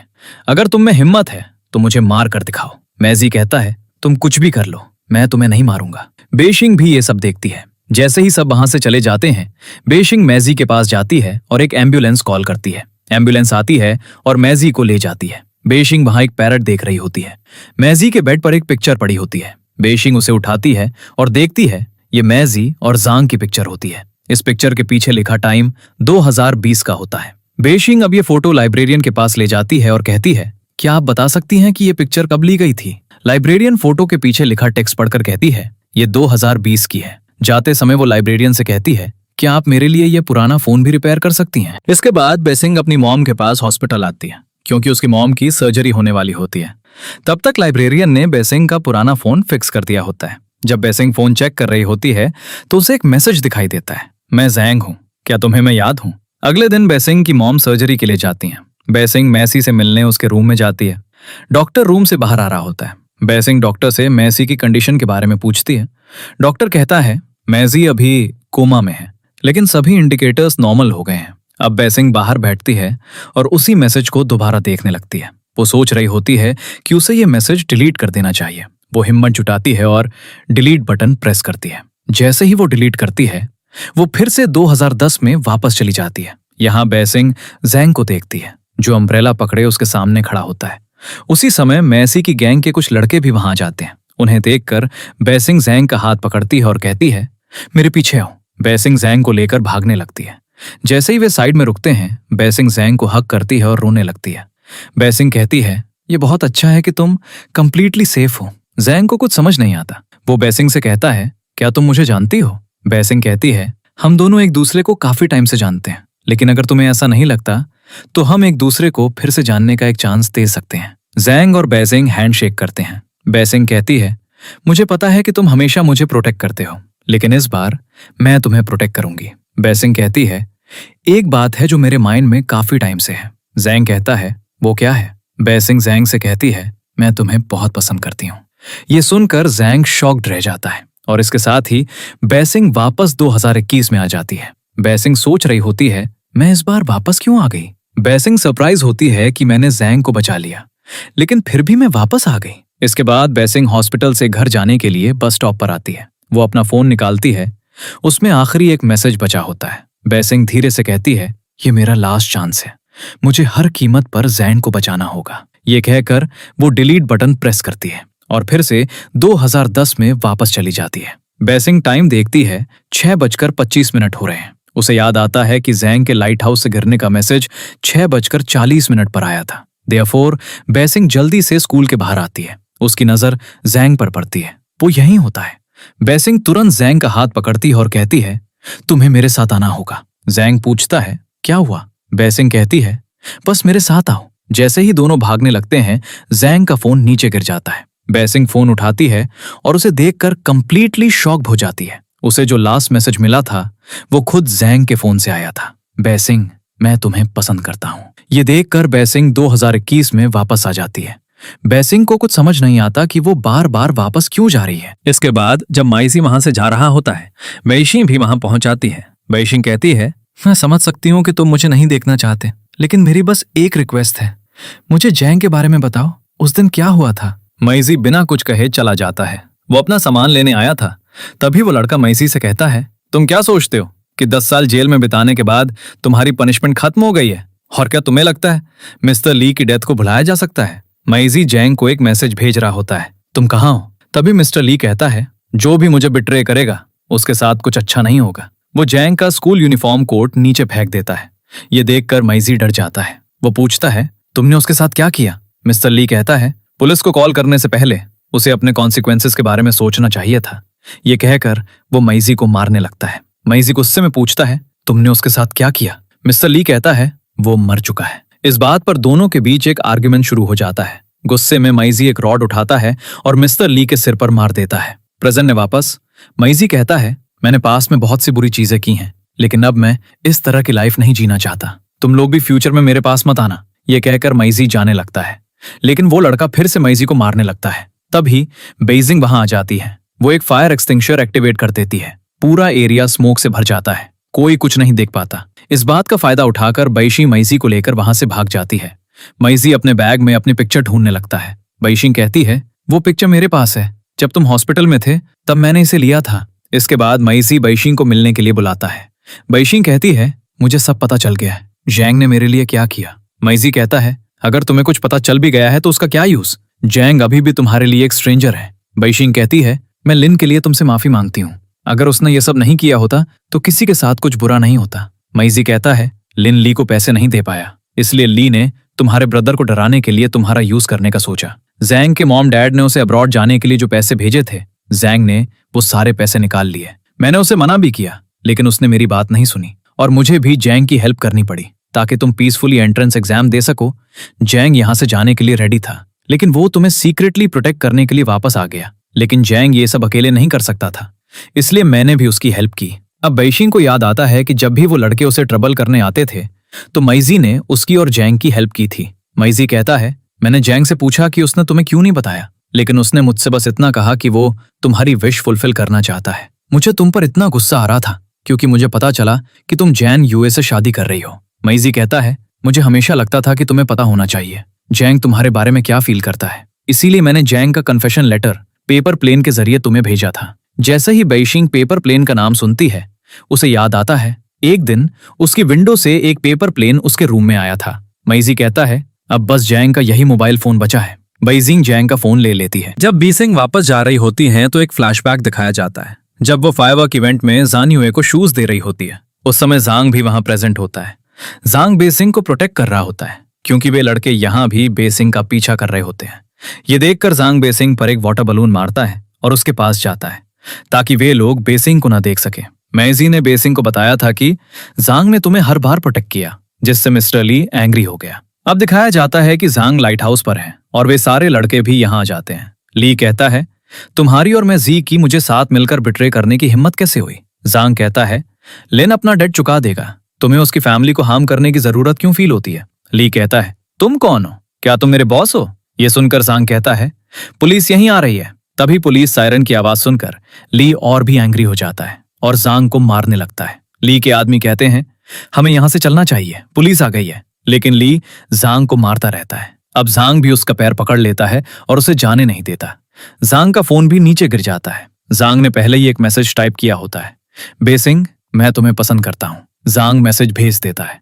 फिर ली जांग को जोर से पुश करता है। जांग नीचे गिरने लगता है और यहीं पर जांग बेसिंग से कहता है, मैं तुम्हें बहुत पसंद करता हूं। घर पहुंचते ही बेसिंग अपनी डेस्क के नीचे वो लेटर ढूंढने लगती है। उस लेटर में लिखा होता है, पहले मैं अपना ड्रीम किसी के साथ शेयर करते हुए कॉन्फिडेंट फील नहीं करता था, लेकिन तुमने मुझे एनकरेज किया और उस दिन के बाद मैंने तुम्हारे क्लोज रहने के लिए हर पॉसिबल वे ट्राई किया। अब दिखाया जाता है जांग अपने जूनियर स्कूल में टीचर को कुछ पेपर्स देने जाता है। तभी वो बेसिंग का स्पीच कॉन्टेस्ट एप्लीकेशन फॉर्म देखता है। ये देखकर जांग भी इस कॉन्टेस्ट में पार्टिसिपेट करता है। फाइनल एग्जाम्स का रिजल्ट पोस्ट होता है। जांग की पोजीशन 99वीं होती है और बेसिंग की 98, मीनिंग अब जांग और बेसिंग एक ही क्लास में होंगे। अगले दिन जांग स्कूल जाने के लिए बहुत एक्साइटेड होता है, लेकिन तभी उसकी मॉम आती हैं और कहती हैं, मेरा ट्रांसफर हो गया है, इसलिए मैंने तुम्हारा स्कूल चेंज कर दिया है। चीजें हमेशा मेरे प्लान की ऑपोजिट होती थी। एक फ्लैशबैक दिखाया जाता है। यहाँ बेसिंग हेल्प के लिए किसी को कॉल कर रही होती है। बेसिंग की आवाज सुनकर जांग उसे बचाने दौड़ता है। इस समय जांग अपने माइंड में बेसिंग से कहता है, अब मैं वो बच्चा नहीं हूं जिसे तुम्हारी प्रोटेक्शन चाहिए, अब मैं भी तुम्हें प्रोटेक्ट कर सकता हूं। जांग बेसिंग को उठाता है और बाहर लाता है और कहता है, मैं जल्दी से यहाँ डॉक्टर को बुलाता हूँ। तभी जांग यूए आ जाता है, जो बेसिंग से उसकी हेल्थ के बारे में पूछ रहा होता है। बेसिंग जांग यूए से कह रही होती है, मेरी जान बचाने के लिए थैंक यू। ये देखकर जांग कहता है, काश मैं और तेज दौड़कर यहाँ आ पाता, मैंने अपना चांस खो दिया ताकि तुम मुझे एक बार फिर से जान सको। जांग को नेशन हाई स्कूल में एडमिशन मिल गया ताकि वो बेसिंग के साथ हाई स्कूल अटेंड कर सके। जांग कहता है, मैं ये देखकर बहुत खुश था कि हम दोनों कम से कम एक ही क्लास में तो हैं। मैंने तुमसे इतने टाइम से बात नहीं की, लेकिन मैं बस इस बात से खुश था कि तुम मेरे साथ एक ही क्लास में हो। जब बेसिंग जान यूए से कहती है, मैं अपने करंट ग्रेड्स के साथ तुम्हारे साथ बेजिंग नहीं जा सकती, लेकिन ट्रस्ट मी, मैं अपनी बेस्ट ट्राई करूंगी ताकि मैं तुम्हारे साथ बेजिंग जा सकूं। जांग ये सब सुन लेता है। वो बहुत अपसेट फील करता है। फिर वो उस जगह जाता है जहां में चाइल्डहुड में पहली बार मिले थे। यहाँ जांग वही पैरट देखता है। जांग उस पैरट को मैं तुम्हें पसंद करता हूं कहना सिखाने लगता है। कई बार ट्राई करने के बाद वो पैरट मैं तुम्हें पसंद करता हूं कहना सीख जाता है। ये देखकर जांग बहुत खुश फील करता है। अब वापस जाकर जांग अपनी मॉम को कॉल करता है और कहता है, मॉम मैंने डिसाइड कर लिया है, मैं अफ्रीका जा रहा हूँ। घर जाकर जांग अपने कपड़े पैक कर रहा होता है। फिर उसे याद आता है बे सिंह जांग यू के साथ बीजिंग जाना चाहती है। देयरफॉर जांग बे सिंह के ग्रेड्स इंप्रूव करने के लिए उसके लिए नोट्स बनाता है। और जब वो बे सिंह को नोट्स देने जाने वाला होता है, तभी मैजी और लिन बात कर रहे होते हैं। अगर तुमने पैसे नहीं दिए तो कल तुम्हारी सिस्टर को किडनैप कर लिया जाएगा। जांग ये सुन लेता है और उस दिन के बाद जांग और मैजी मिलकर बे सिंह को बचाने का प्लान बनाते हैं। जांग अपने ट्यूशन फीस निकालकर ली के आदमियों को दे देता है। जांग खुद से कहता है, बे सिंह मैंने तुम्हारे ब्रदर का डेट चुका दिया है, अब तुम खुशी खुशी जांग यूए के साथ बीजिंग जा सकती हो और अब तुम्हें हमेशा के लिए गुड बाय कहने का टाइम आ गया है। अपने लेटर के एंड में जांग लिखता है, चाहे सब कुछ कितना भी चेंज हो जाए, मैं हमेशा तुम्हें ऐसे ही पसंद करता रहूंगा। ये लेटर पढ़कर बे सिंह रोने लगती है। वो नोटिस करती है कि ये एक डायरी का फटा हुआ पेज है। देयरफॉर वो जल्दी से नीचे दौड़ती है और तभी मैजी सामने खड़ा होता है, जो उसे जांग की डायरी देता है। वो कहता है, वो लेटर जांग की डायरी का ही एक पार्ट था। इस डायरी में जांग के बारे में सब कुछ लिखा है और अपने ब्रदर के लिए मैं बस यही आखिरी चीज कर सकता था। फिर मैजी बे सिंह को बताता है, मैं कल ये सिटी छोड़कर जा रहा हूँ और किसी दूसरी सिटी में जाकर मैं अपनी नई लाइफ स्टार्ट करूंगा। अब बे सिंह जांग की डायरी पढ़ने लगती है और तभी जब जांग अफ्रीका जाने वाला होता है, उसे मैजी का कॉल आता है। लिन का डेट बढ़ गया है, इसीलिए वे अब बे सिंह को ढूंढ रहे हैं। अब बे सिंह को सेफ रखने के लिए जांग वापस आ जाता है। कॉलेज एंट्रेंस एग्जाम के दिन जांग स्कूल आता है, लेकिन जैसे ही बे सिंह एग्जाम देने जाती है, जांग अपनी रोल नंबर स्लिप फाड़ देता है। फिर जांग बे सिंह की तरफ देखता है और कहता है, अगर मुझे चांस मिले तो मैं टाइम में वापस जाकर तुम्हारे साथ वो सारे मोमेंट्स जीना चाहूंगा जिन्हें मैं अब रिग्रेट करता हूं, लेकिन ऐसा नहीं होगा। जैसे आज मुझे तुम्हारे साथ बस में बैठने का भी चांस नहीं मिला। ये सब पढ़कर बे सिंह को याद आता है कि जब भी मैंने मैसेज डिलीट करके टाइम ट्रेवल किया, ये वही इवेंट्स थे जहां जांग मेरे साथ रहना चाहता था। Rabbit dance, fireworks event, graduation photo, college entrance exam. Jang की डायरी पढ़कर बे सिंह बहुत सैड हो जाती है। देयरफॉर वो सी शोर पर जाती है। वहां वो सब कुछ रिकॉल करती है और रियलाइज करती है, जब भी मैंने या जैंग ने एक दूसरे से मैं तुम्हें पसंद करता हूं कहा, टाइम ट्रेवल रुक गया। बे सिंह समझ जाती है, टाइम ट्रेवल जोंग की डेथ की वजह से नहीं रुका, बल्कि एक दूसरे को फीलिंग्स कन्फेशन करने की वजह से टाइम ट्रेवल एंड हो गया। इसका मतलब है कि हमारी डेस्टिनी में मिलना नहीं लिखा है। बे सिंह चिल्लाती है, जैंग मैं तुम्हें बहुत पसंद करती हूँ, क्या तुम मुझे सुन सकते हो? ये कहकर बे सिंह रोने लगती है। इसके बाद बे सिंह जैंग का फोन निकालती है। उसमें एक लास्ट मैसेज बचा होता है। बे सिंह वो मैसेज डिलीट कर देती है और टाइम में वापस चली जाती है। बे सिंह अपने हाई स्कूल के फर्स्ट ईयर में आ गई है। ये देखकर बे सिंह खुश हो जाती है, अब मेरे पास 2 साल हैं। उसका क्लासमेट आता है और कहता है, क्या तुम आर्ट फेस्टिवल के लिए रिहर्स करने नहीं जा रही हो? बे सिंह वापस क्लास में जाती है और जैंग को देखकर बहुत खुश हो जाती है। बेशिंग जाकर जैंग के बगल में बैठती है और कहती है, क्या तुम मुझे ये सिखाओगे? जैंग कहता है, हाँ। जब वो बेशिंग को सिखाने लगता है, बेशिंग उसकी तरफ देखती है और कहती है, तुम्हें दोबारा देखकर मुझे बहुत अच्छा फील हो रहा है। इससे कोई फर्क नहीं पड़ता कि मैं तुम्हें अपनी फीलिंग्स बताऊं या नहीं। मैं बस इस बात से खुश हूं कि मैं तुम्हारे साथ 2 साल स्पेंड कर सकती हूँ। इस बार मैं हर चीज में तुम्हें सपोर्ट करूंगी ताकि तुम्हें कोई रिग्रेट ना रहे। अगली सुबह बेशिंग स्कूल में जैंग का वेट कर रही होती है। जैसे ही जैंग आता है, बेशिंग खुद को जैंग से इंट्रोड्यूस करवाती है। जब जैंग अपने बारे में बात करने लगता है, बेशिंग कहती है, मैं तुम्हें बहुत अच्छे से जानती हूँ और जब तुम मुस्कुराते हो तो तुम बहुत अच्छे लगते हो। बेशिंग जैंग से कहती है, अगर तुम्हें किसी काम के लिए मेरी जरूरत हो तो तुम मुझे कॉल कर सकते हो। ये सुनकर जैंग को बहुत अच्छा फील होता है। जब दोनों घर वापस जा रहे होते हैं, बेशिंग जैंग से पूछती है, क्या तुम म्यूजिक सुनोगे? दोनों साथ में म्यूजिक एंजॉय करने लगते हैं। जैंग बहुत नर्वस फील करता है क्योंकि बेशिंग एक एक करके वो सारी चीजें कर रही होती है जो जैंग खुद बहुत टाइम से उसके लिए करना चाहता था। बेशिंग जैंग से कहती है, मैं तुम्हें बाइसिकल चलाना सिखाना चाहती हूँ। जैंग ये सुनकर सरप्राइज हो जाता है। बेशिंग कहती है, मैंने तुम्हें कभी बाइसिकल चलाते नहीं देखा। जैंग कहता है, वो इसलिए क्योंकि मुझे बाइसिकल चलानी नहीं आती। अगली सुबह बेशिंग एक बाइसिकल लेकर जैंग के घर जा रही होती है। अब बेशिंग जैंग को बाइसिकल चलाना सिखाने लगती है, लेकिन जैंग अपना बैलेंस मेंटेन नहीं कर पाता। वो कहता है, मैं बहुत नर्वस हूँ, मैं ये नहीं कर पाऊंगा। बेशिंग कहती है, तुम नर्वस नहीं हो, तुम बस अपना इंप्रेशन रूइन नहीं करना चाहते, इसीलिए डोंट वरी, बस साइकिल स्टार्ट करो, मैं तुम्हें नहीं देखूंगी। अब बेशिंग साइकिल चलाते हुए जैंग को इंस्ट्रक्शंस दे रही होती है, तभी बेशिंग गिर जाती है। ये देखकर जैंग बेशिंग तक पहुंचने के लिए जल्दी से साइकिल चलाने लगता है। बेशिंग जैंग को बाइसिकल चलाते देखकर बहुत हैप्पी होती है। जैंग जल्दी से उसके पास आता है और पूछता है, क्या तुम्हें चोट लगी? बेशिंग कहती है, नहीं, लेकिन मेरा गिरना काम कर गया, अब तुम बाइसिकल चला सकते हो। ये सुनकर जैंग मुस्कुराने लगता है। स्कूल आने के बाद दोनों साथ में प्रैक्टिस करते हैं। जब स्कूल ओवर हो जाता है, बेशिंग कहती है, मैं अपना रेनकोट स्टडी रूम में भूल गई। जैंग कहता है, मैं भी। बेशिंग कहती है, लेकिन स्टडी रूम तो अब लॉक हो गया होगा। जैंग कहता है, अगर हम यहाँ खड़े रहें तो हमें कोल्ड हो जाएगा। फिर जैंग बेशिंग से कहता है, तुम मेरा यहाँ वेट करो, और तुरंत भाग जाता है। बेशिंग भी जैंग के पीछे भागती है, लेकिन वो एक स्टूडेंट से कोलाइड कर जाती है। तभी बेशिंग को याद आता है, जब मैंने पहली बार टाइम ट्रेवल किया था तो मैं इसी लड़की से टकराई थी जिसके हाथ में आर्ट फेस्टिवल के पैम्फलेट्स होते हैं। बेशिंग खुद से कहती है, मुझे इतना खुश होने का रीजन मिल गया कि मेरे पास और टाइम है। जैंग एक अम्ब्रेला लेकर आता है और बहुत हैप्पी लग रहा होता है। बेशिंग अपने माइंड में सोचती है, क्या मुझे जैंग से दूर रहना चाहिए? शायद तब मैं हमारी एंडिंग चेंज कर सकूं। इसके बाद जब बेशिंग स्कूल आती है, जैसे ही जैंग क्लास से बाहर आता है, वो बेशिंग को देखता है और उसके पास आता है। जैंग कहता है, डोंट वरी, मैं बाद में तुम्हारे साथ प्रैक्टिस करूंगा। बेशिंग कहती है, मैं ये कहने आई थी कि मैं परफॉर्मेंस में पार्टिसिपेट नहीं करूंगी। जैंग कहता है, क्या तुम कल हमारी परफॉर्मेंस देखने भी नहीं आओगी? बेशिंग कहती है, मैं इसके बारे में सोचूंगी। ये कहकर वो चली जाती है। अगली सुबह सभी स्टूडेंट्स अपनी परफॉर्मेंस के लिए रेडी हो रहे होते हैं। तभी एक सीनियर जैंग से पूछता है, क्या तुम्हारी परफॉर्मेंस के लिए सारे स्टूडेंट्स यहाँ हैं?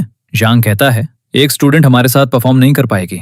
तभी बेशिंग वहां खड़ी होती है और कहती है, मैं भी परफॉर्म करूंगी। फिर जैंग और बेशिंग की क्लास परफॉर्मेंस देती है और परफॉर्मेंस के दौरान जैंग का पूरा फोकस सिर्फ बेशिंग पर होता है। इसके बाद लिन ली के पास पैसे लेने आता है। बेशिंग उसे मना करती है तो ली बेशिंग पर एंग्री हो जाता है और अपने कंपेनियंस को उसे मारने के लिए भेजता है। बेशिंग भागने की ट्राई करती है, लेकिन उसे पीछे पुश कर दिया जाता है। वो नीचे गिर जाती है, लेकिन उसी मोमेंट जैंग वहां आ जाता है। जैंग बेजिंग की जगह खुद मार खा लेता है और उसे बचा लेता है। बेजिंग को ये देखकर बहुत बुरा फील होता है और वो रोते हुए कहती है, तुम लोग उसे मारना बंद करो। उन लोगों के जाने के बाद बेजिंग जैंग को हॉस्पिटल ले जाती है। डॉक्टर कहता है उसकी बोन इंजर्ड है, उसे रिकवर होने में कई दिन लगेंगे। डॉक्टर के जाने के बाद बेजिंग जैंग से पूछती है, तुम वहां क्यों आए थे?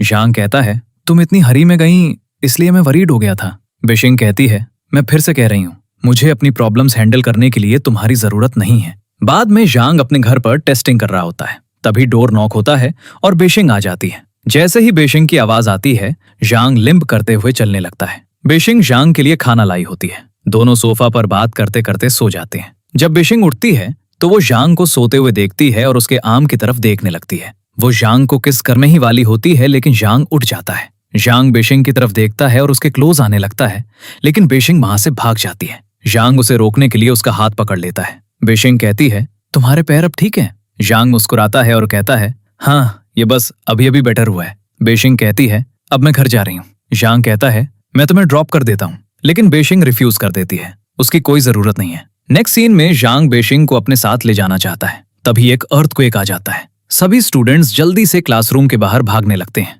बीच में जांग और बेशिंग एक दूसरे को ढूंढ रहे होते हैं। जैसे ही जांग की नजर बेशिंग पर पड़ती है, वो उसका हाथ पकड़ता है और उसे साइड में ले जाता है। जांग बेशिंग को सेफली बाहर ले आता है, लेकिन बेशिंग उसे खुद से दूर रहने के लिए कहती है और वहां से चली जाती है। डॉक्टर बेशिंग को मेडिसिन देता है, तभी बेशिंग को अपनी मॉम के स्क्रीन करने की आवाज सुनाई देती है। वो अपनी मॉम को हॉस्पिटल ले जाती है। डॉक्टर बेशिंग से कहता है, तुम्हारी मॉम के पैर की एक छोटी सी सर्जरी करनी होगी।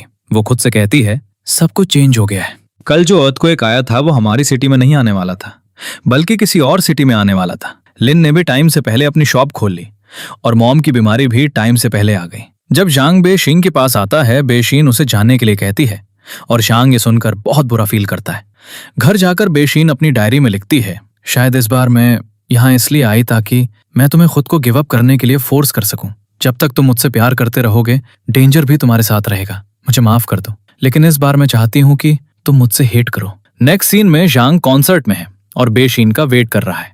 वो कॉन्सर्ट में आती है। बेशिन जांग को देखती है, जो यहाँ सिर्फ उसी को मिस कर रहा होता है। उसे जांग के वर्ड्स याद आने लगते हैं। मुझे हमेशा लगता था कि तुम एक बहुत ब्रेव लड़की हो जो किसी चीज से नहीं डरती, लेकिन अब मुझे पता है कि तुम्हारी भी कुछ वीकनेसेस हैं। ये अच्छा है क्योंकि इस तरह मैं तुम्हें प्रोटेक्ट कर सकता हूँ।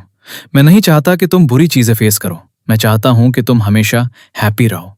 जब सॉन्ग खत्म होता है तो सिंगर ऑडियंस को स्टेज पर आने के लिए कहता है। जांग स्टेज पर होता है। सिंगर उससे पूछता है, क्या तुम कुछ कहना चाहोगे? जांग उसकी तरफ देखता है, माइक पकड़ता है और कहता है, जो लड़की आज मेरे साथ यहाँ आई है, मैं बस उसे बताना चाहता हूँ कि मैं होप करता हूँ वो हमेशा हैप्पी रहे। जब जांग बेशिन को जाते हुए देखता है तो वो भी उसके पीछे जाता है। तभी बेशिन को ली का कॉल आता है। ली उससे कहता है, मुझे पता है जांग तुम्हारा बॉयफ्रेंड है, मुझे ये भी पता है कि वो कहाँ रहता है। बेशिन डर जाती है और कहती है, उसका हमसे कोई लेना देना नहीं है। लेकिन ली बिना कुछ कहे कॉल कट कर देता है। तभी जांग वहां आ जाता है। वो बेशिन से कुछ कहना चाहता है। बेशिन उसकी तरफ देखती है और कहती है, तुम मुझे बताना चाहते हो कि बचपन में मैंने तुम्हें वेटरिनरी डॉक्टर बनने के लिए एनकरेज किया था? तुम्हें क्या लगता है ये सब सुनकर मैं तुमसे इंप्रेस हो जाऊंगी? तुम्हें फैंटेसी से बाहर आना चाहिए। हमारे बीच चीजें बहुत पहले ही खत्म हो चुकी हैं। जांग थोड़ा सैड होकर पूछता है, तुम कहाँ जा रही हो?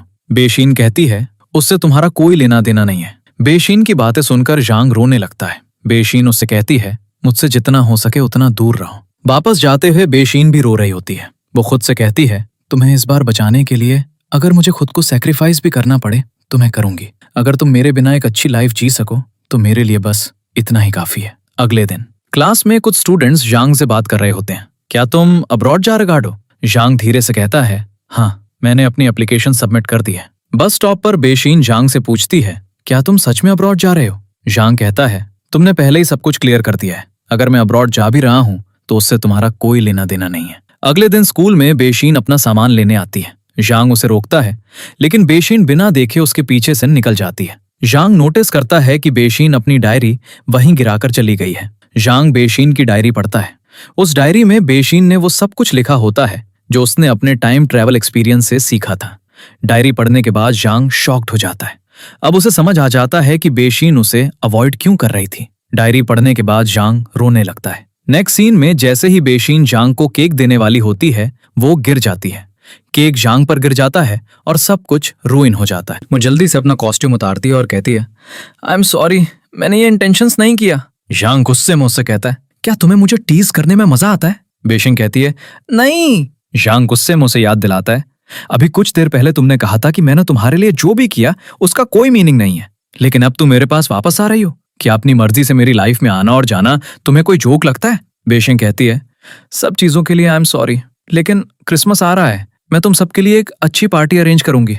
जांग कहता है, मैं नहीं आऊंगा। बेशिंग अपनी मॉम से मिलने हॉस्पिटल जाती है। उसका ब्रदर उसे बाहर ले जाता है और कहता है, मुझे पुलिस का कॉल आया था। पुलिस कह रही है कि तुम्हें स्टेशन आना होगा। वहां एक लड़का है जिसके पास एक पिंक रैबिट हेयर बैंड है और वो अपना कन्फेशन देने पुलिस स्टेशन गया है। बेशिंग ये सुनती है और पुलिस स्टेशन की तरफ भागती है। बेशिंग पुलिस ऑफिसर से जांग के बारे में पूछती है। ऑफिसर कहता है, हमने सब कुछ कंफर्म कर लिया है, उसने मर्डर नहीं किया है। बेशिंग जल्दी से जांग के घर पहुंचती है, लेकिन वो वहां नहीं होता है। फिर एक फ्लैशबैक में दिखाया जाता है कि फैक्ट्री की आग एक्चुअली ली के एसोसिएट ने लगाई थी और बेशिंग ने ये सब अपनी आंखों से देखा था। वो जांग को ढूंढते हुए स्कूल पहुंचती है, लेकिन स्कूल खाली होता है। बेशिंग थोड़ी देर के लिए जांग की डेस्क पर बैठती है। उसकी बुक का स्टिकर जांग की बेंच पर पड़ा होता है। ये देखकर बेशिंग की आंखों से आंसू गिरने लगते हैं। वो कहती है, इसका मतलब तुम्हें सब कुछ पता था। दूसरी तरफ जांग एयरपोर्ट पहुंच चुका है। एक्चुअली जांग ने ली की सारी रॉन्ग डूइंग्स की फोटोज एविडेंस के तौर पर लिन को भेज दी थी। जांग लिन से कहता है, तुम बेशिंग को ये सब नहीं बताओगे और तुम ये एविडेंस पुलिस को दे दोगे।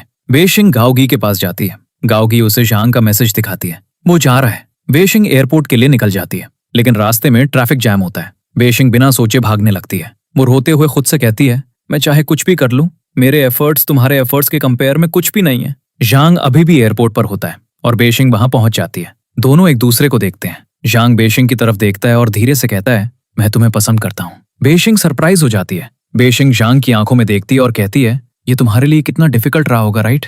लाइफ काफी लंबी है, लेकिन मुझे नहीं लगता कि हम एक दूसरे को दोबारा देख पाएंगे। फिर बेशिंग कहती है, मैं वापस जाऊंगी और अपने लिए एक नई लाइफ ढूंढूंगी।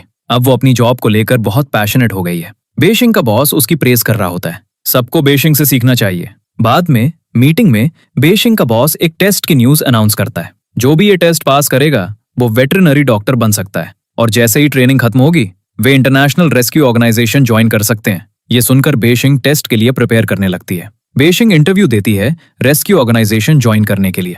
जब वो वहां से वापस जा रही होती है, बेशिंग बस में बैठकर घर लौट रही होती है। तभी उसके बॉस का कॉल आता है। बेशिंग, पूरी रेस्क्यू टीम में से सिर्फ तुमने ये टेस्ट पास किया है। जब वो बस से उतरती है, स्नोफॉल शुरू हो जाती है। बेशिंग स्नो एंजॉय करने लगती है। उसके माइंड में सिर्फ एक ही ख्याल आता है, जांग तुम कैसे हो? मैं तुम्हें बहुत मिस करती हूँ। तभी एक लड़का पीछे से अम्ब्रेला लेकर बेशिंग के पास आता है। बेशिंग समझ जाती है, ये जांग है। आखिरी टाइम ट्रैवल एयरपोर्ट पर ही एंड हुआ था, इसीलिए जांग अब्रॉड चला गया था और आज जांग फाइनली लौट आया है और यहीं पर यह ड्रामा एंड हो जाता है।